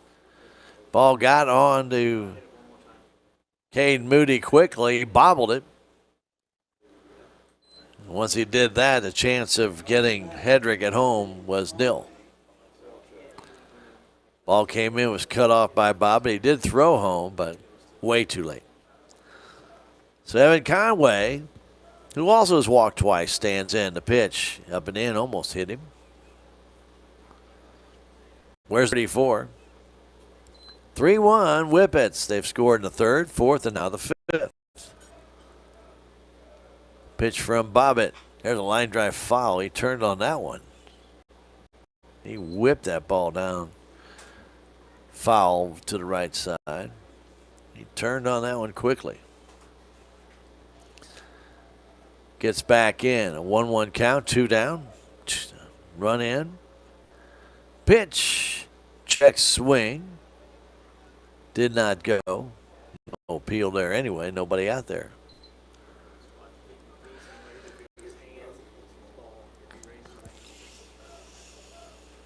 Bobbitt ready. The pitch goes inside and low. Morrissey getting a really big running lead off the second base. He's going about over a third of the way to third. 3-1 pitch comes home. And there's a chopper toward the left side. Not much play as Richter will try and throw him out. He cannot. The ball gets away from Martin, and in comes Morrissey to make it 4-1. Richter really didn't have a play. He tried to throw him out anyway, and then the throw was low. Martin got a glove on it, but the ball trickled away, and that allowed Morrissey to score. It'll be a hit and then an error that allows the run to score. So Morrissey scores on the E6. Stopped at second base. He'd be in pinch run 4. This pitch comes in outside with the curve to McCadden Beck.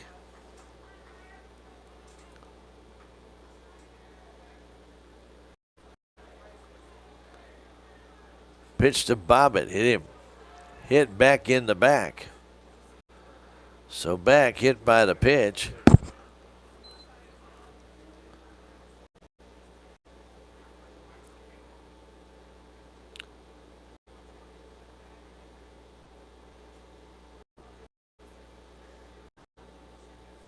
McIntyre running for Brett Gore. Well, Coach Edwards will pay a visit out to his hurler. Bobbitt struggled here, got the first two guys, gave up a single to Hedrick. Morrissey walked. Gore got a base hit to drive in a run. Conway got an infield single, and an error let another run in. Now he hit a batter, and now the bases are loaded for Aiden Anderson. And Ellington could really break this one open. Hardest hit ball probably was Hedrick's base hit. Gore had a nice hit as well. But Conway's off the end of the bat. A lot of spin on it. That's an infield single, but it ends up paying dividends as Richter tried to throw the man out and ended up throwing the ball too low for Martin to dig out. And when it escaped Wyatt, it allowed Morrissey to come in and score. 4-1 our score. 2 out. We're in the 5th inning. Briar Bobbitt. This is the 8th man he's facing, and that pitch is just a little bit low. Tried to go on the outside edge. Ball just missed. For Salem, it'll be Sanders and Martin. The pitch, that one's just outside. It's 2-0. No place to put this guy. No room. No room at the end. McIntyre, the pitch. There's a grounder right at Edwards. He has it, steps on the bag, and that retires the side. 5 unassisted puts an end to this inning, but 2 runs on a total of 3 hits. There was an error, and there was 3 men left. We have now played 4.5. To the bottom of the 5th we go. It's Ellington 4, Salem Tigers 1. We'll come back in a minute. This is Tiger Baseball on KSMO Media. Duncan Family Chiropractic provides chiropractic care to everyone from newborn to elderly. Dr. Duncan treats wellness, sports injuries, chronic ear infections, pregnancy, and more. Ask Dr. Duncan about your full line of supplements, including Juice Plus and standard processed supplements, as well as pain relief, BioFreeze products.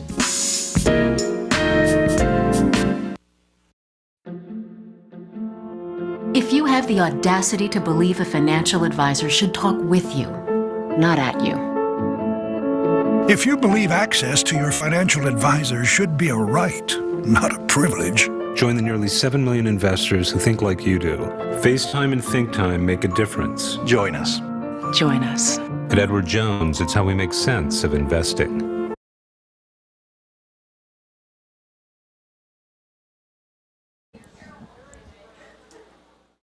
Back to the hill goes Brett Gore. He now has a 3-run lead.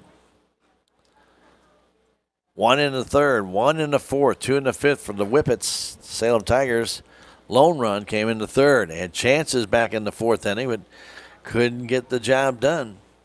Got a couple of errors, but man reached on a fielder's choice, tapping it back to the mound, and then Richter flew out to left. So Sanders will stand in. Hayden has grounded out and popped out to the shortstop both times. Salem down by 3. Need to rally the bats. 5th inning is where we're at in the game, and now the smoke comes drifting across. I thought we got rid of that problem. Of course, we do have a north wind, so a northwest wind. That will bring the smoke back around. Smells good, though. 1-0 pitch from Gore. That's right down the middle. Hayden taking all the way, 1-1. Early start today at 2:30 to try and get this one in before the rains hit. Right now it is an official game in favor of the Whippets. That curveball just missed outside. That's a heck of a curve. Gore has given up just 2 hits in this game. Pitch comes in. There's a line drive, foul. When he hit it, I thought it had a good chance of being fair. But it's fouled by a couple of feet. Chasing it down out there, McCadden back. He'll get it back in. So 2-2 on Hayden Sanders, who's enjoying the smoke. I think. He's not enjoying any better. Tigers grill's going crazy, and that smoke now blowing in from the northwest goes right over home plate.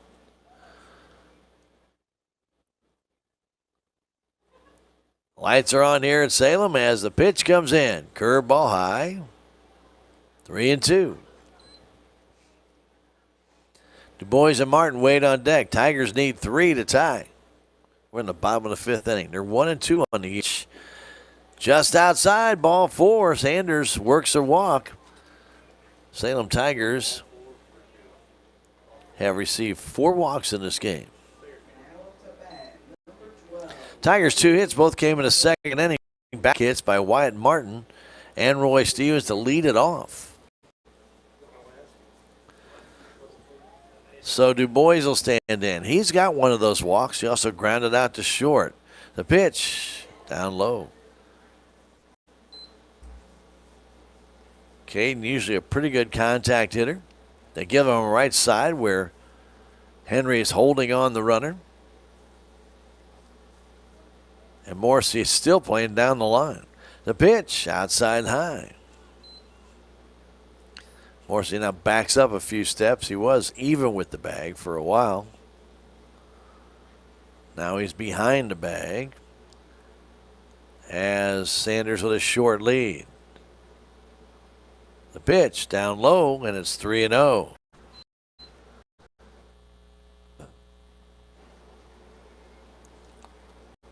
Can't defend a walk. Boy, the last time these two teams played, there was a lot of them. The pitch, that's high, ball 4. Back-to-back walks. Well, as we mentioned, coming into this inning, he had walked 3. Now he's walked 5. In the last meeting between these two teams, Salem Tigers got 21 walks. 21 walks. Unbelievable. And a hit batsman, by the way. So Martin stands in. He's lined out to left, and he's also got a base hit. He swings and misses, trying to golf that one. Wyatt's a big kid. Passing the left side. Got some ducks out there on the pond. They give him the left field line. The pitch way outside. They had been giving him left center, but the left fielder Beck now has moved over about an extra 10 to 15 feet. Still a gap out there, but not as wide. The 1-1-2 Martin coming. That ball over his head with a curve.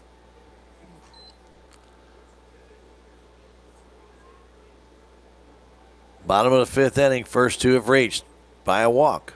Sanders, he's at second. Du Bois at first. Pitch to Martin, swing and a miss.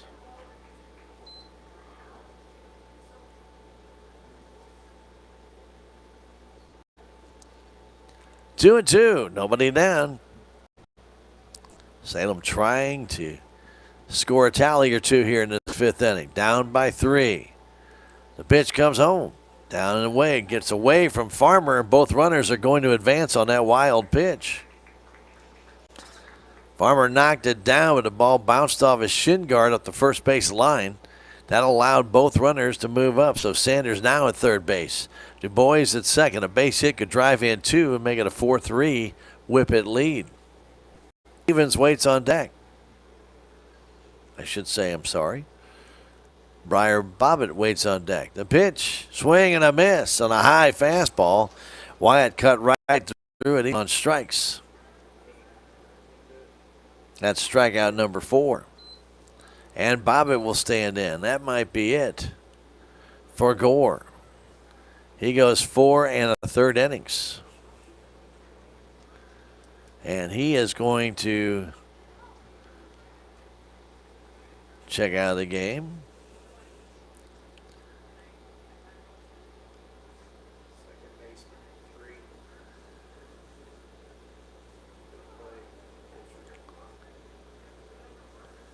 As Brock Morey will come in and he will pitch.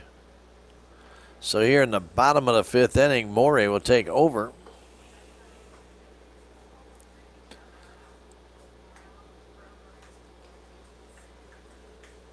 Gore will stay in the game.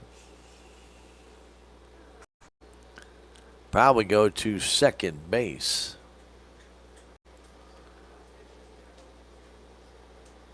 And then at first base will be Henry. Okay, so that's the way it looks right now. Or Henry will move over to second base and Gore will go to first base. Just wait and see how that all fares out here. Or Henry may go to third and Morrissey will go to second. We'll wait. So tell you what we will do, though. I want to tell everybody right here on KSMO, Cardinal baseball returns Saturday morning. Opening day next Thursday. And we're going to have a doubleheader. We're going to have a Cardinal game, and then we're going to have a Salem game.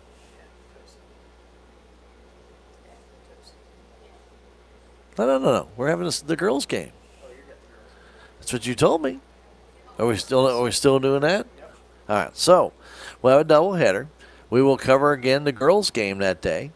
That'll be at 4:30. The Salem Tigers game will be streamed on the media stream, so you'll only get the video side.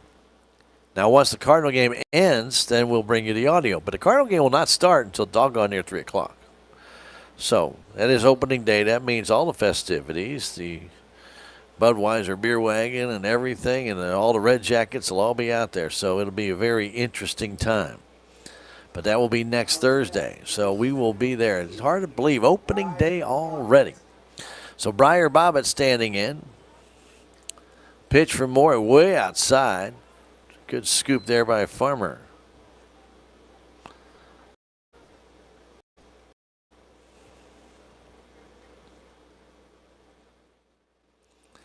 Next pitch. Bobbitt takes a strike, 1-1. So Gore gave up a run. It was unearned. He is still responsible, though, for the guys on base. He did walk 4. He struck out 2. I'm sorry, he did strike out 4. He walked 5 in the game.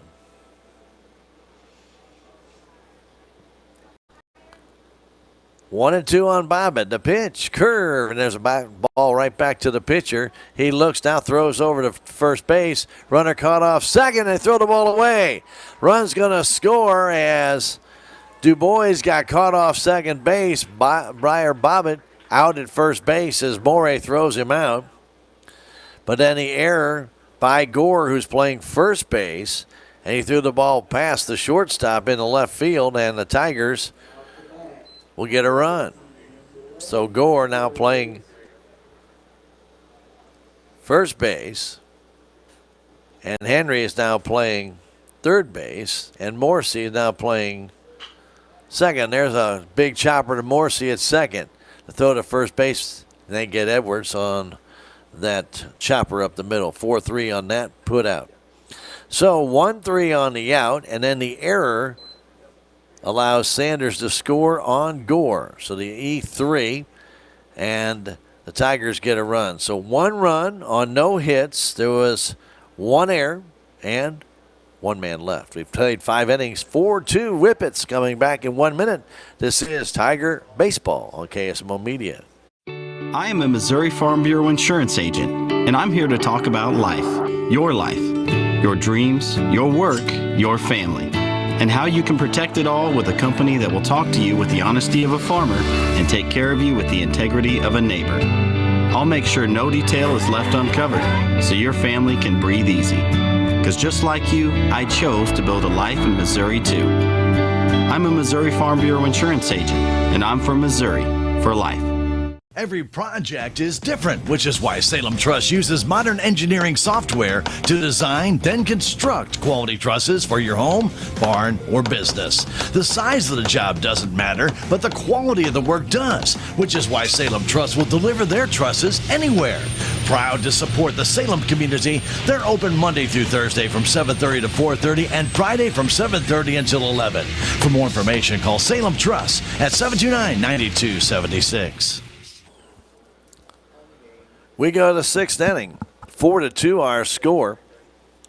Briar Bobbitt stays on the hill. Morey came in and shut the Tigers down. Got a ground ball back to him, but then a throw by Gore playing first base now eluded. Aiden Anderson at second base and went into left field, allowing Hayden Sanders to come in and score. But the Tigers still could not capitalize. Still stuck on 2 hits. Whippets right now have 7 hits in the game. Standing in is Brock Morey, the guy who just was on the mound.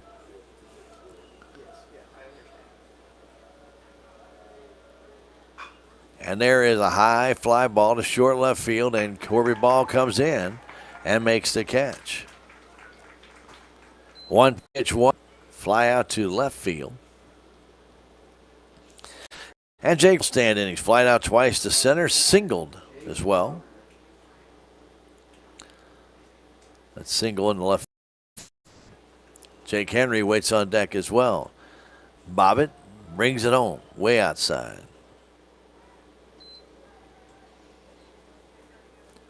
So catch all those changes for Ellington after they made the pitching change. We'll go over that in just a second. Foul off to the right side. So Brett Gore, who was pitching, went to first base. Brock Morey, who was at second base, came in to pitch. Jake Henry, who was at first, went to third. And Raylan Morrison, who was at third, went to second. Pitched on the inside corner. 1-2. They give Farmer right center field as the pitch comes home. Ball just missed him on a curveball. Bobbitt keeping it right in tight on Farmer, trying to time. Jake waits, 1 for 3 today. The pitch low, bounces in front of the plate, back to the screen.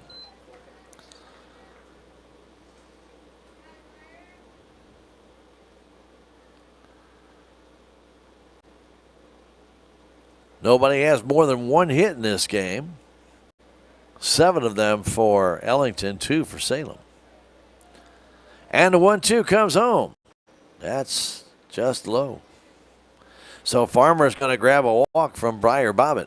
Bobbitt came in the 5th inning, gave up a walk, hit a batsman, and 3 singles. 2 runs came in, 1 on an error.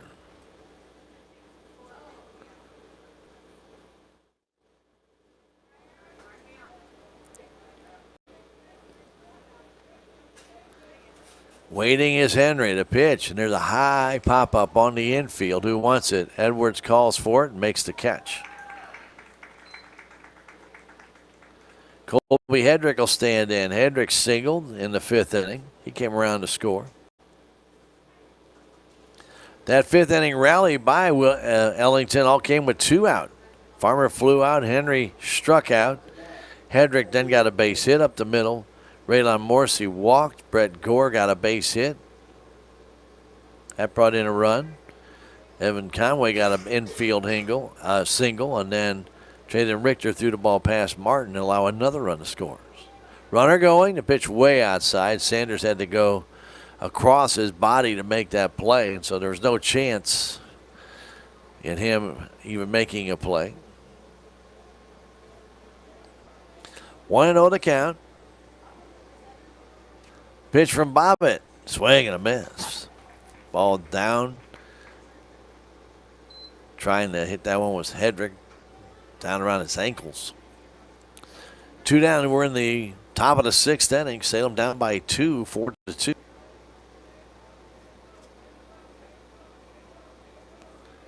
Briar Bobbitt on the hill brings it.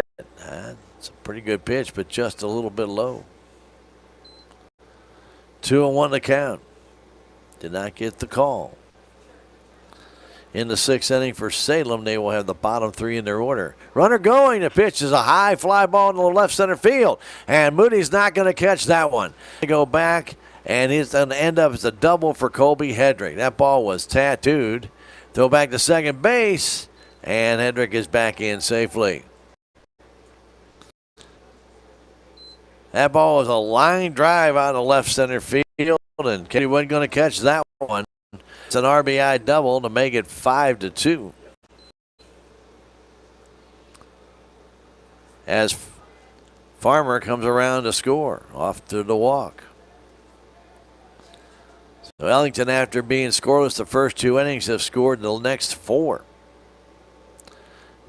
Pitch to Morrissey, and he hits a high fly, lazy fly to center field. Moody calls, makes the catch to retire the side. 1 run, 1 hit, no errors, and there was 1 man left. We have now played 5.5. We go to the bottom of the 6th inning with Ellington Whippets up on Salem 5-2. We'll come back in a minute. This is Tiger Baseball on KSMO Media. Southwest Baptist University campus in Salem provides quality higher education close to home for residents of Dent County and the surrounding areas. The classes at SBU Salem campus are taught in the afternoon and evenings, making a degree attainable for people who are in the workforce or can't afford to go off to get a degree. We offer degrees in nursing, which is an RN Bridge program, elementary education. For more information on the degrees and programs, please contact admissions counselor Chris Welch to schedule an appointment as a prospective or returning student. Legacy. Protect it, prosper, and pass it on. Stephen Patterson, attorney at law, specializes in real estate, estate planning, probate, family law, and business law. A Salem native, Stephen Patterson provides comprehensive representation to clients throughout southern Missouri. If you need assistance, contact Stephen Patterson, attorney at law, at 573-453-2529.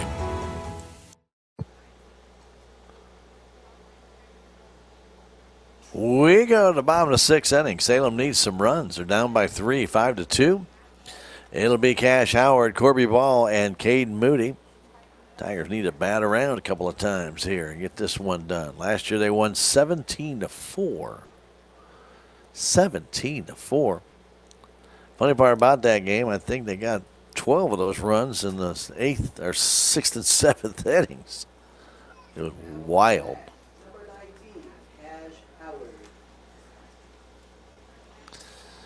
Well, it's there somewhere. I know it is. There it is. Oof, is that ugly?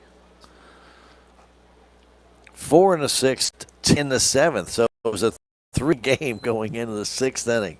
Ooh, that was something to behold. Howard stands in from the left side. He reached on an error, and he struck out. And he chops that one foul down the first base side.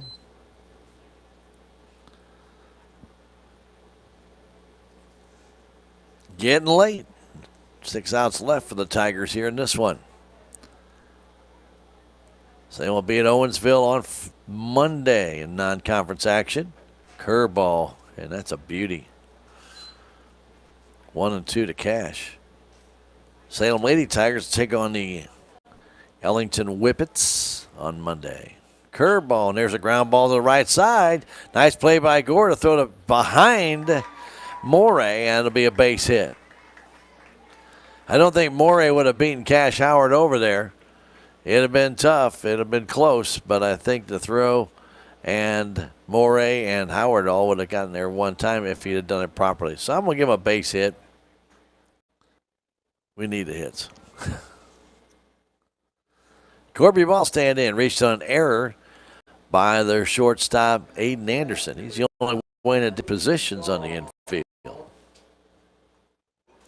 Corby has walked, reached on that error, been on twice, but he's 0 for 1. Pitch to him, a little bit low, scooped up there by Farmer. 5-2 our score. Salem with runs in the 3rd and 5th inning, both courtesy of miscues by Ellington. Pitch, swing and a miss. Tailing fastball away from Corby Ball.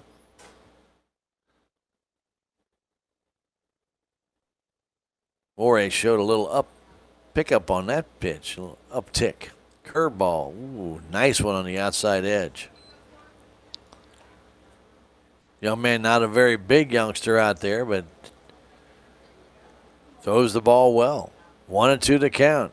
Throw over to first base, and ball eludes Gore off his glove. Howard back in safely. Leadoff single by Cash Howard.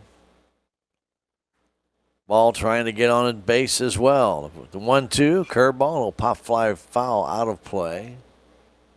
Down the right side.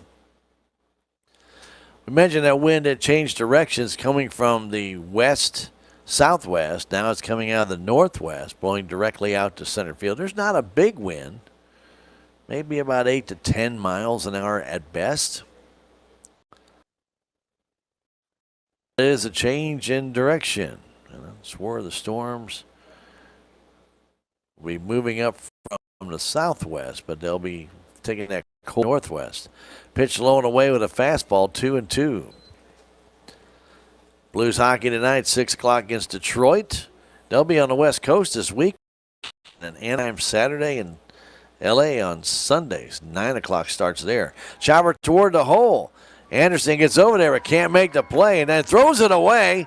And backing the play up correctly out of right field is Evan Conway.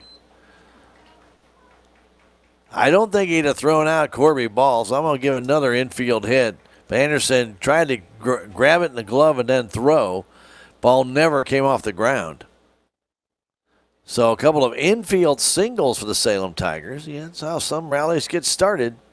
And Cade Moody will check in. Moody has popped out to first and reached on the fielder's choice. Salem down by 3, 5-2.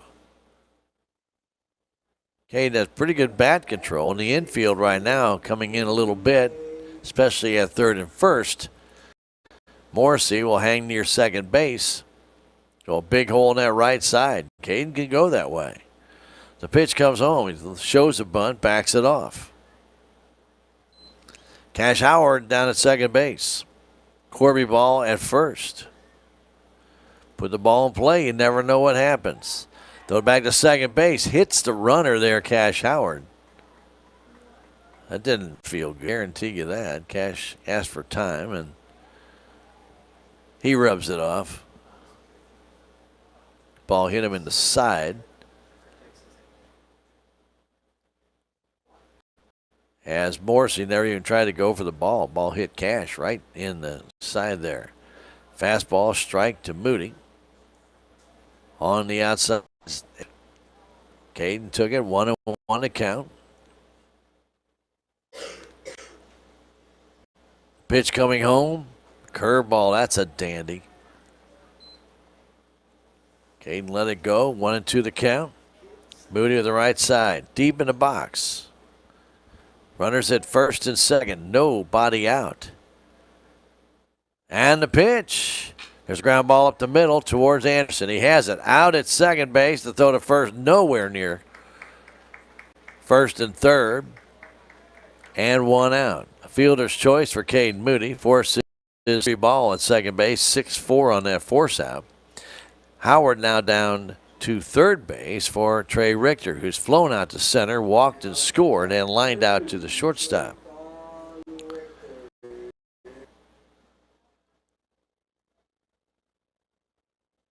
Richter bats from the left side. The pitch. There's a chopper towards first. It's fair. Gore will take it and now throws home and late as Cash Howard scores and Moody down to second base. It's 5-3. Richter gets the RBI.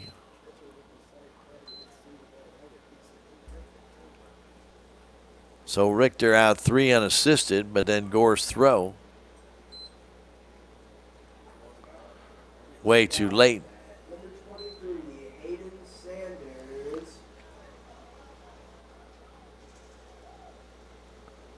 Sanders will stand in. Moody down at second base. The pitch, a swing and a miss. Foul tip take out there by Farmer. Sanders has walked, reached on an error, popped out, and grounded out. 0 for 3. There's a shot right back to Morey, who throws him out. Sanders, 1-3 on the putout. Salem Tigers get 1 run on 2 hits. There was no errors. 2 guys left. Well, 1 guy left. We have now played 6. It's 5-3 Whippets. We're going to come back in a minute. This is Tiger Baseball on KSMO Media.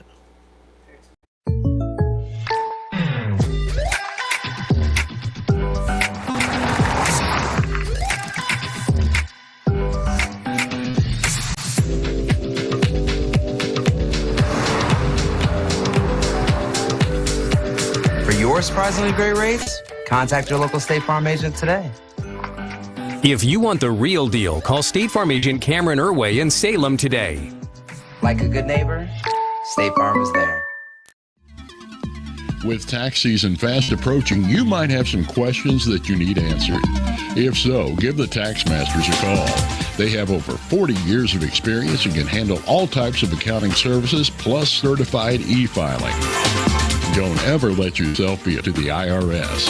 Come and see Jackie or Beth at Tax Masters, located at 107 West 4th Street here in Salem, or call 729-3001. We go to seventh inning. Briar Bobbitt back to the hill. 5-3 our score. Salem has kept trying to tick away, but Ellington keeps putting a run up themselves. So they have that 2-run lead again, or once again. Game was 1-0 after 3.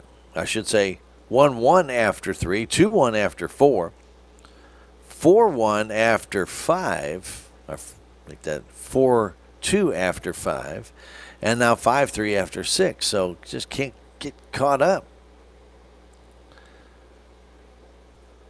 It'll be the bottom 3 in the order for the Whippets. It'll be Gore, Conway, and Beck. Bobbitt stays on the hill for the Salem Tigers. Well, with all the weather they predicted, I'm shocked we got this one all the way through. On the varsity side, I don't know how much they'll get of the JV in once it starts to rain. Because once it starts to rain, it's going to start to rain. And rain. And rain. And rain.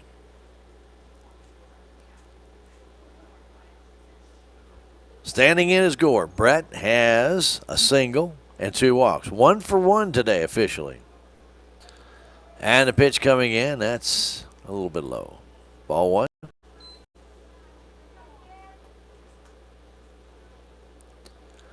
Three RBIs in the game for the Whippets. 2 runs have scored on errors. There's a chopped foul at the plate. For the Salem Tigers, only 1 RBI in the game, and that's by Trey Richter. The other 2 runs scored on errors.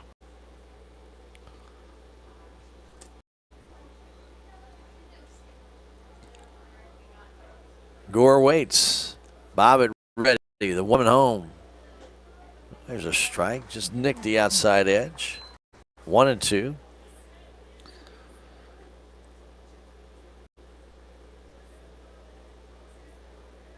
Gore started that rally in the second inning with a walk, and there's a grounder towards short. Richter has it. Throw to first base is in. 6-3 on that put out.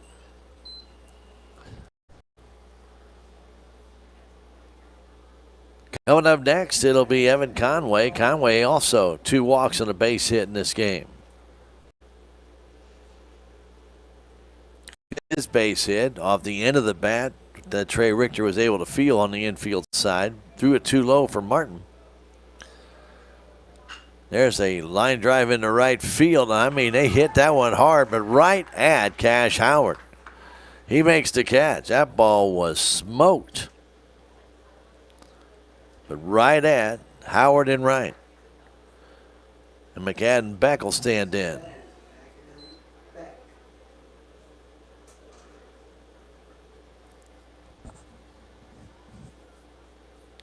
He wears number 11. Playing left field today for the Whippets. As the pitch comes in, there's a high pop-up. It's going to go out of play.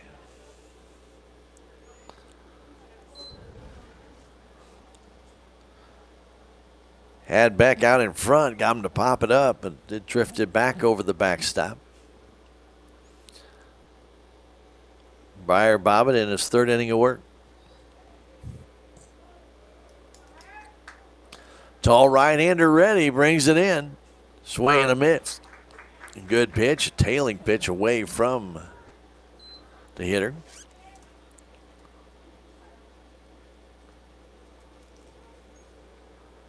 McAdden back. He waits.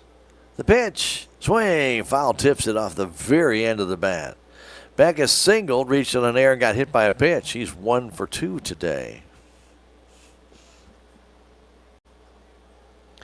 Salem will have the heart of the order. Du Bois, Martin, and Bobbitt coming up in the 7th inning. They need at least 2. The pitch, there's a ground ball towards Richter. Big hop, throw to first. That's in time. Down in order go the Whippets. 1, 2, 3. We got the bottom of the 7th inning. The Tigers need 3 to win. 2 to 2. And we'll come back in 1 minute. This is Tiger Baseball on KSMO Media. Terrell Complete Auto Care is a full-service auto repair center in Salem. They offer full-service oil changes as well as $2 discounts on Tuesdays for all ladies, and Wednesday is Senior Citizen Day. Plus, Terrell Complete Auto Care can take care of all your auto and diesel repair needs. They offer free pickup and delivery in town. James and Sheena and the staff of Terrell Complete Auto Care are proud to support the Salem Tigers. This is Mike Elliott from Town & Country Insurance. As an independent agent, we shop many different companies, allowing us to find the best value for our clients. Town & Country Insurance has been serving South Central Missouri since 1963. We have offices in Salem, Rolla, Licking, and Mountain Grove, and would welcome an opportunity to show you what we can do for you. Stop by 400 West Scenic Rivers Boulevard, located inside the Town & Country Bank, or you can call our office at 729-6624.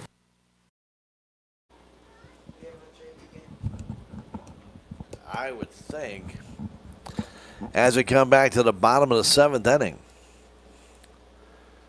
can the Tigers do it? Can they come back and get a walk-off here or tie the game and take it into extras? So Du Bois, Martin, and Bobbitt. Thanks, buddy. Athletic Director Clay Moody.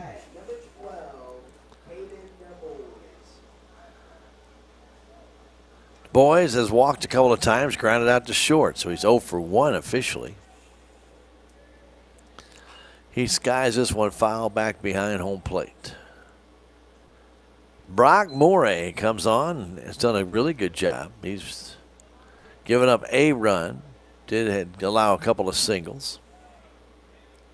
Gore went 4 in the 3rd innings. There's a line drive right at the left fielder on his glove. Back misread it, and Du Bois will reach. Beck was there. The ball hit him right in the glove. Should have had it and dropped it. And that'll be an error. Ball is hit hard. But Beck was there, had the ball, just couldn't hang on to it. Looked like maybe his awkward step after getting the ball in the glove forced it out. Don't know. Or the ball just spun out. And Martin jacks one down the right field line. It's deep, and it is foul. Ball had home run distance, but it was foul. Went up on the hill. I'd say about 12 feet foul. Wyatt really turned on that one, but and now all of a sudden Conway backs up an extra few steps. The little kids are going after the baseball. Pitch comes in to Martin way outside. Morey didn't want him to do that again. A ball finally picked up by one of the Whippets after a couple of real young fans got over there and throw across, and they got him out. They picked off Du Bois. He was caught flat-footed, and they picked him off.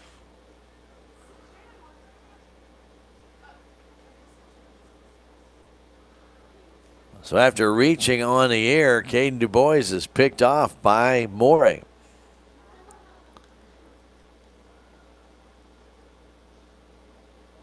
Well, Gore put the tag down, and you can see when Morey turned to through, Du Bois did not immediately go back to the bag. And the umpire there called him out. It was bang, bang. So now Martin needs to start again with one out. There's a ground ball up the middle. Right there's a big hop. Throw to first base is in time. 6-3 on the put out, and it'll be Briar Bobbitt to stand 2 down now.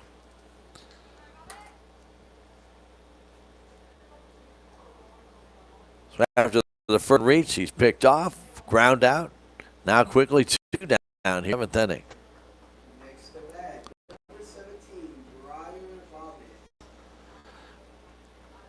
Roy Stevens had a hit. He was 1 for 2, and Bobbitt struck out, I should say, grounded out his first time up. He's at the plate.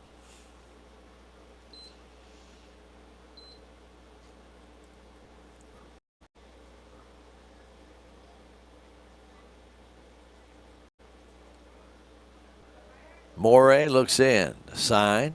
He's ready. Brings it. They're swinging a miss. Quickly 0-2 to Briar Bobbitt.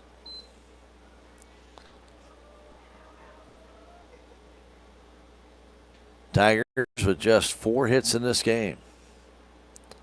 And the 0-2 comes home. Swing and a miss. He struck him out on a curveball. And this game is over. And the strikeout, the first for Morey in the game. And the Whippets go on to beat the Tigers by a final score of 5-3. We'll come back in 3 minutes. This is Tiger Baseball on KSMO Media.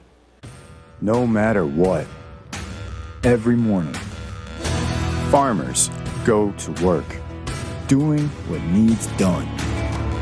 The work is unforgiving. The days are long, real long. They nurture, they grow, they harvest. When the day is done, sell the fruits of your labor to your neighbors on Town Screen.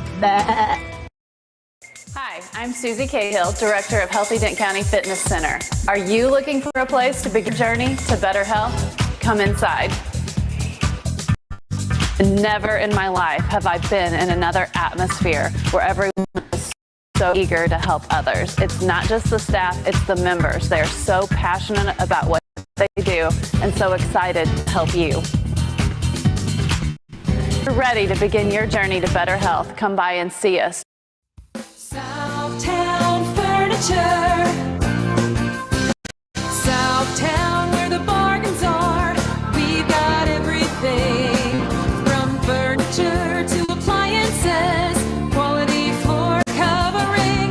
We won't be undersold, you'll see. To you, that is our guarantee.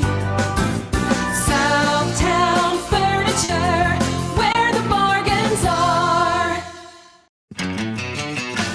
There's a place for do-it-yourselfers with everything for your car or truck. Stop by K&H Auto Supply for these great deals. Valvoline full synthetic motor oil, $35.95 for 5 quarts. Chevron Techron fuel system cleaner, buy one get one free. And Fix-A Flat tire inflator for $11.99. K&H Auto Supply, your Parts City Auto Parts store, right here in Salem. Parts City. Yeah, Parts City. Parts City.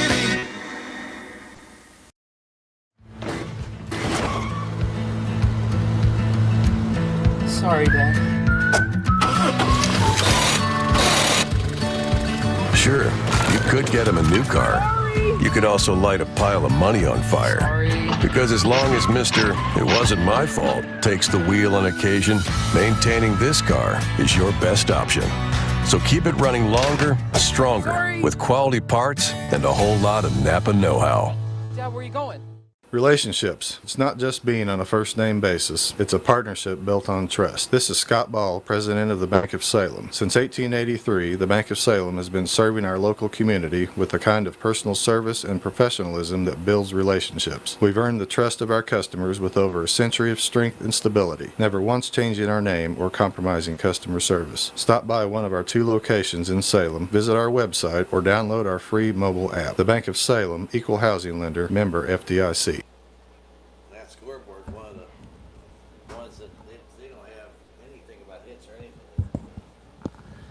Well, Salem Tigers lose to the Ellington Whippets by a final score 5-3. Some errors did them in, but also just not getting the key hit when needed. And the Tigers fall to Ellington. Good start by Roy Stevens. He got 5 straight strikeouts after giving up a hit to Farmer after 2 were out. But his first 5 outs were all strikeouts. And he struggled a little bit with control, ended up with 4 walks. He did strike out those 5. That's all he struck out in his 4 innings of work. Did give up 4 hits, 2 runs, and one of those runs was earned. Then Briar Bobbitt came in, pitched 3 innings, 4 hits. He gave up 3 runs to earn, 1 walk, 1 strikeout. It was Brett Gore for Ellington, going 4 to 3rd innings, 2 hits, 2 runs, none of them earned, 5 walks and 4 strikeouts. And then Brock Morey came on for 2 2/3 innings, 2 hits, 1 run, no walks, and he did strike out 1. Only one person had 2 hits in the game. That was Colby Hedrick. He was 2 for 4 with an RBI and a run scored.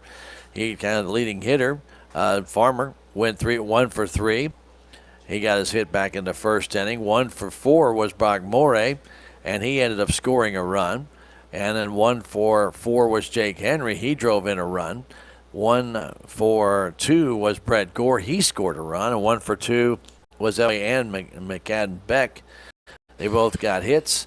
And again, 1 for 2 in the game for, 1 for 3 for Beck in the contest.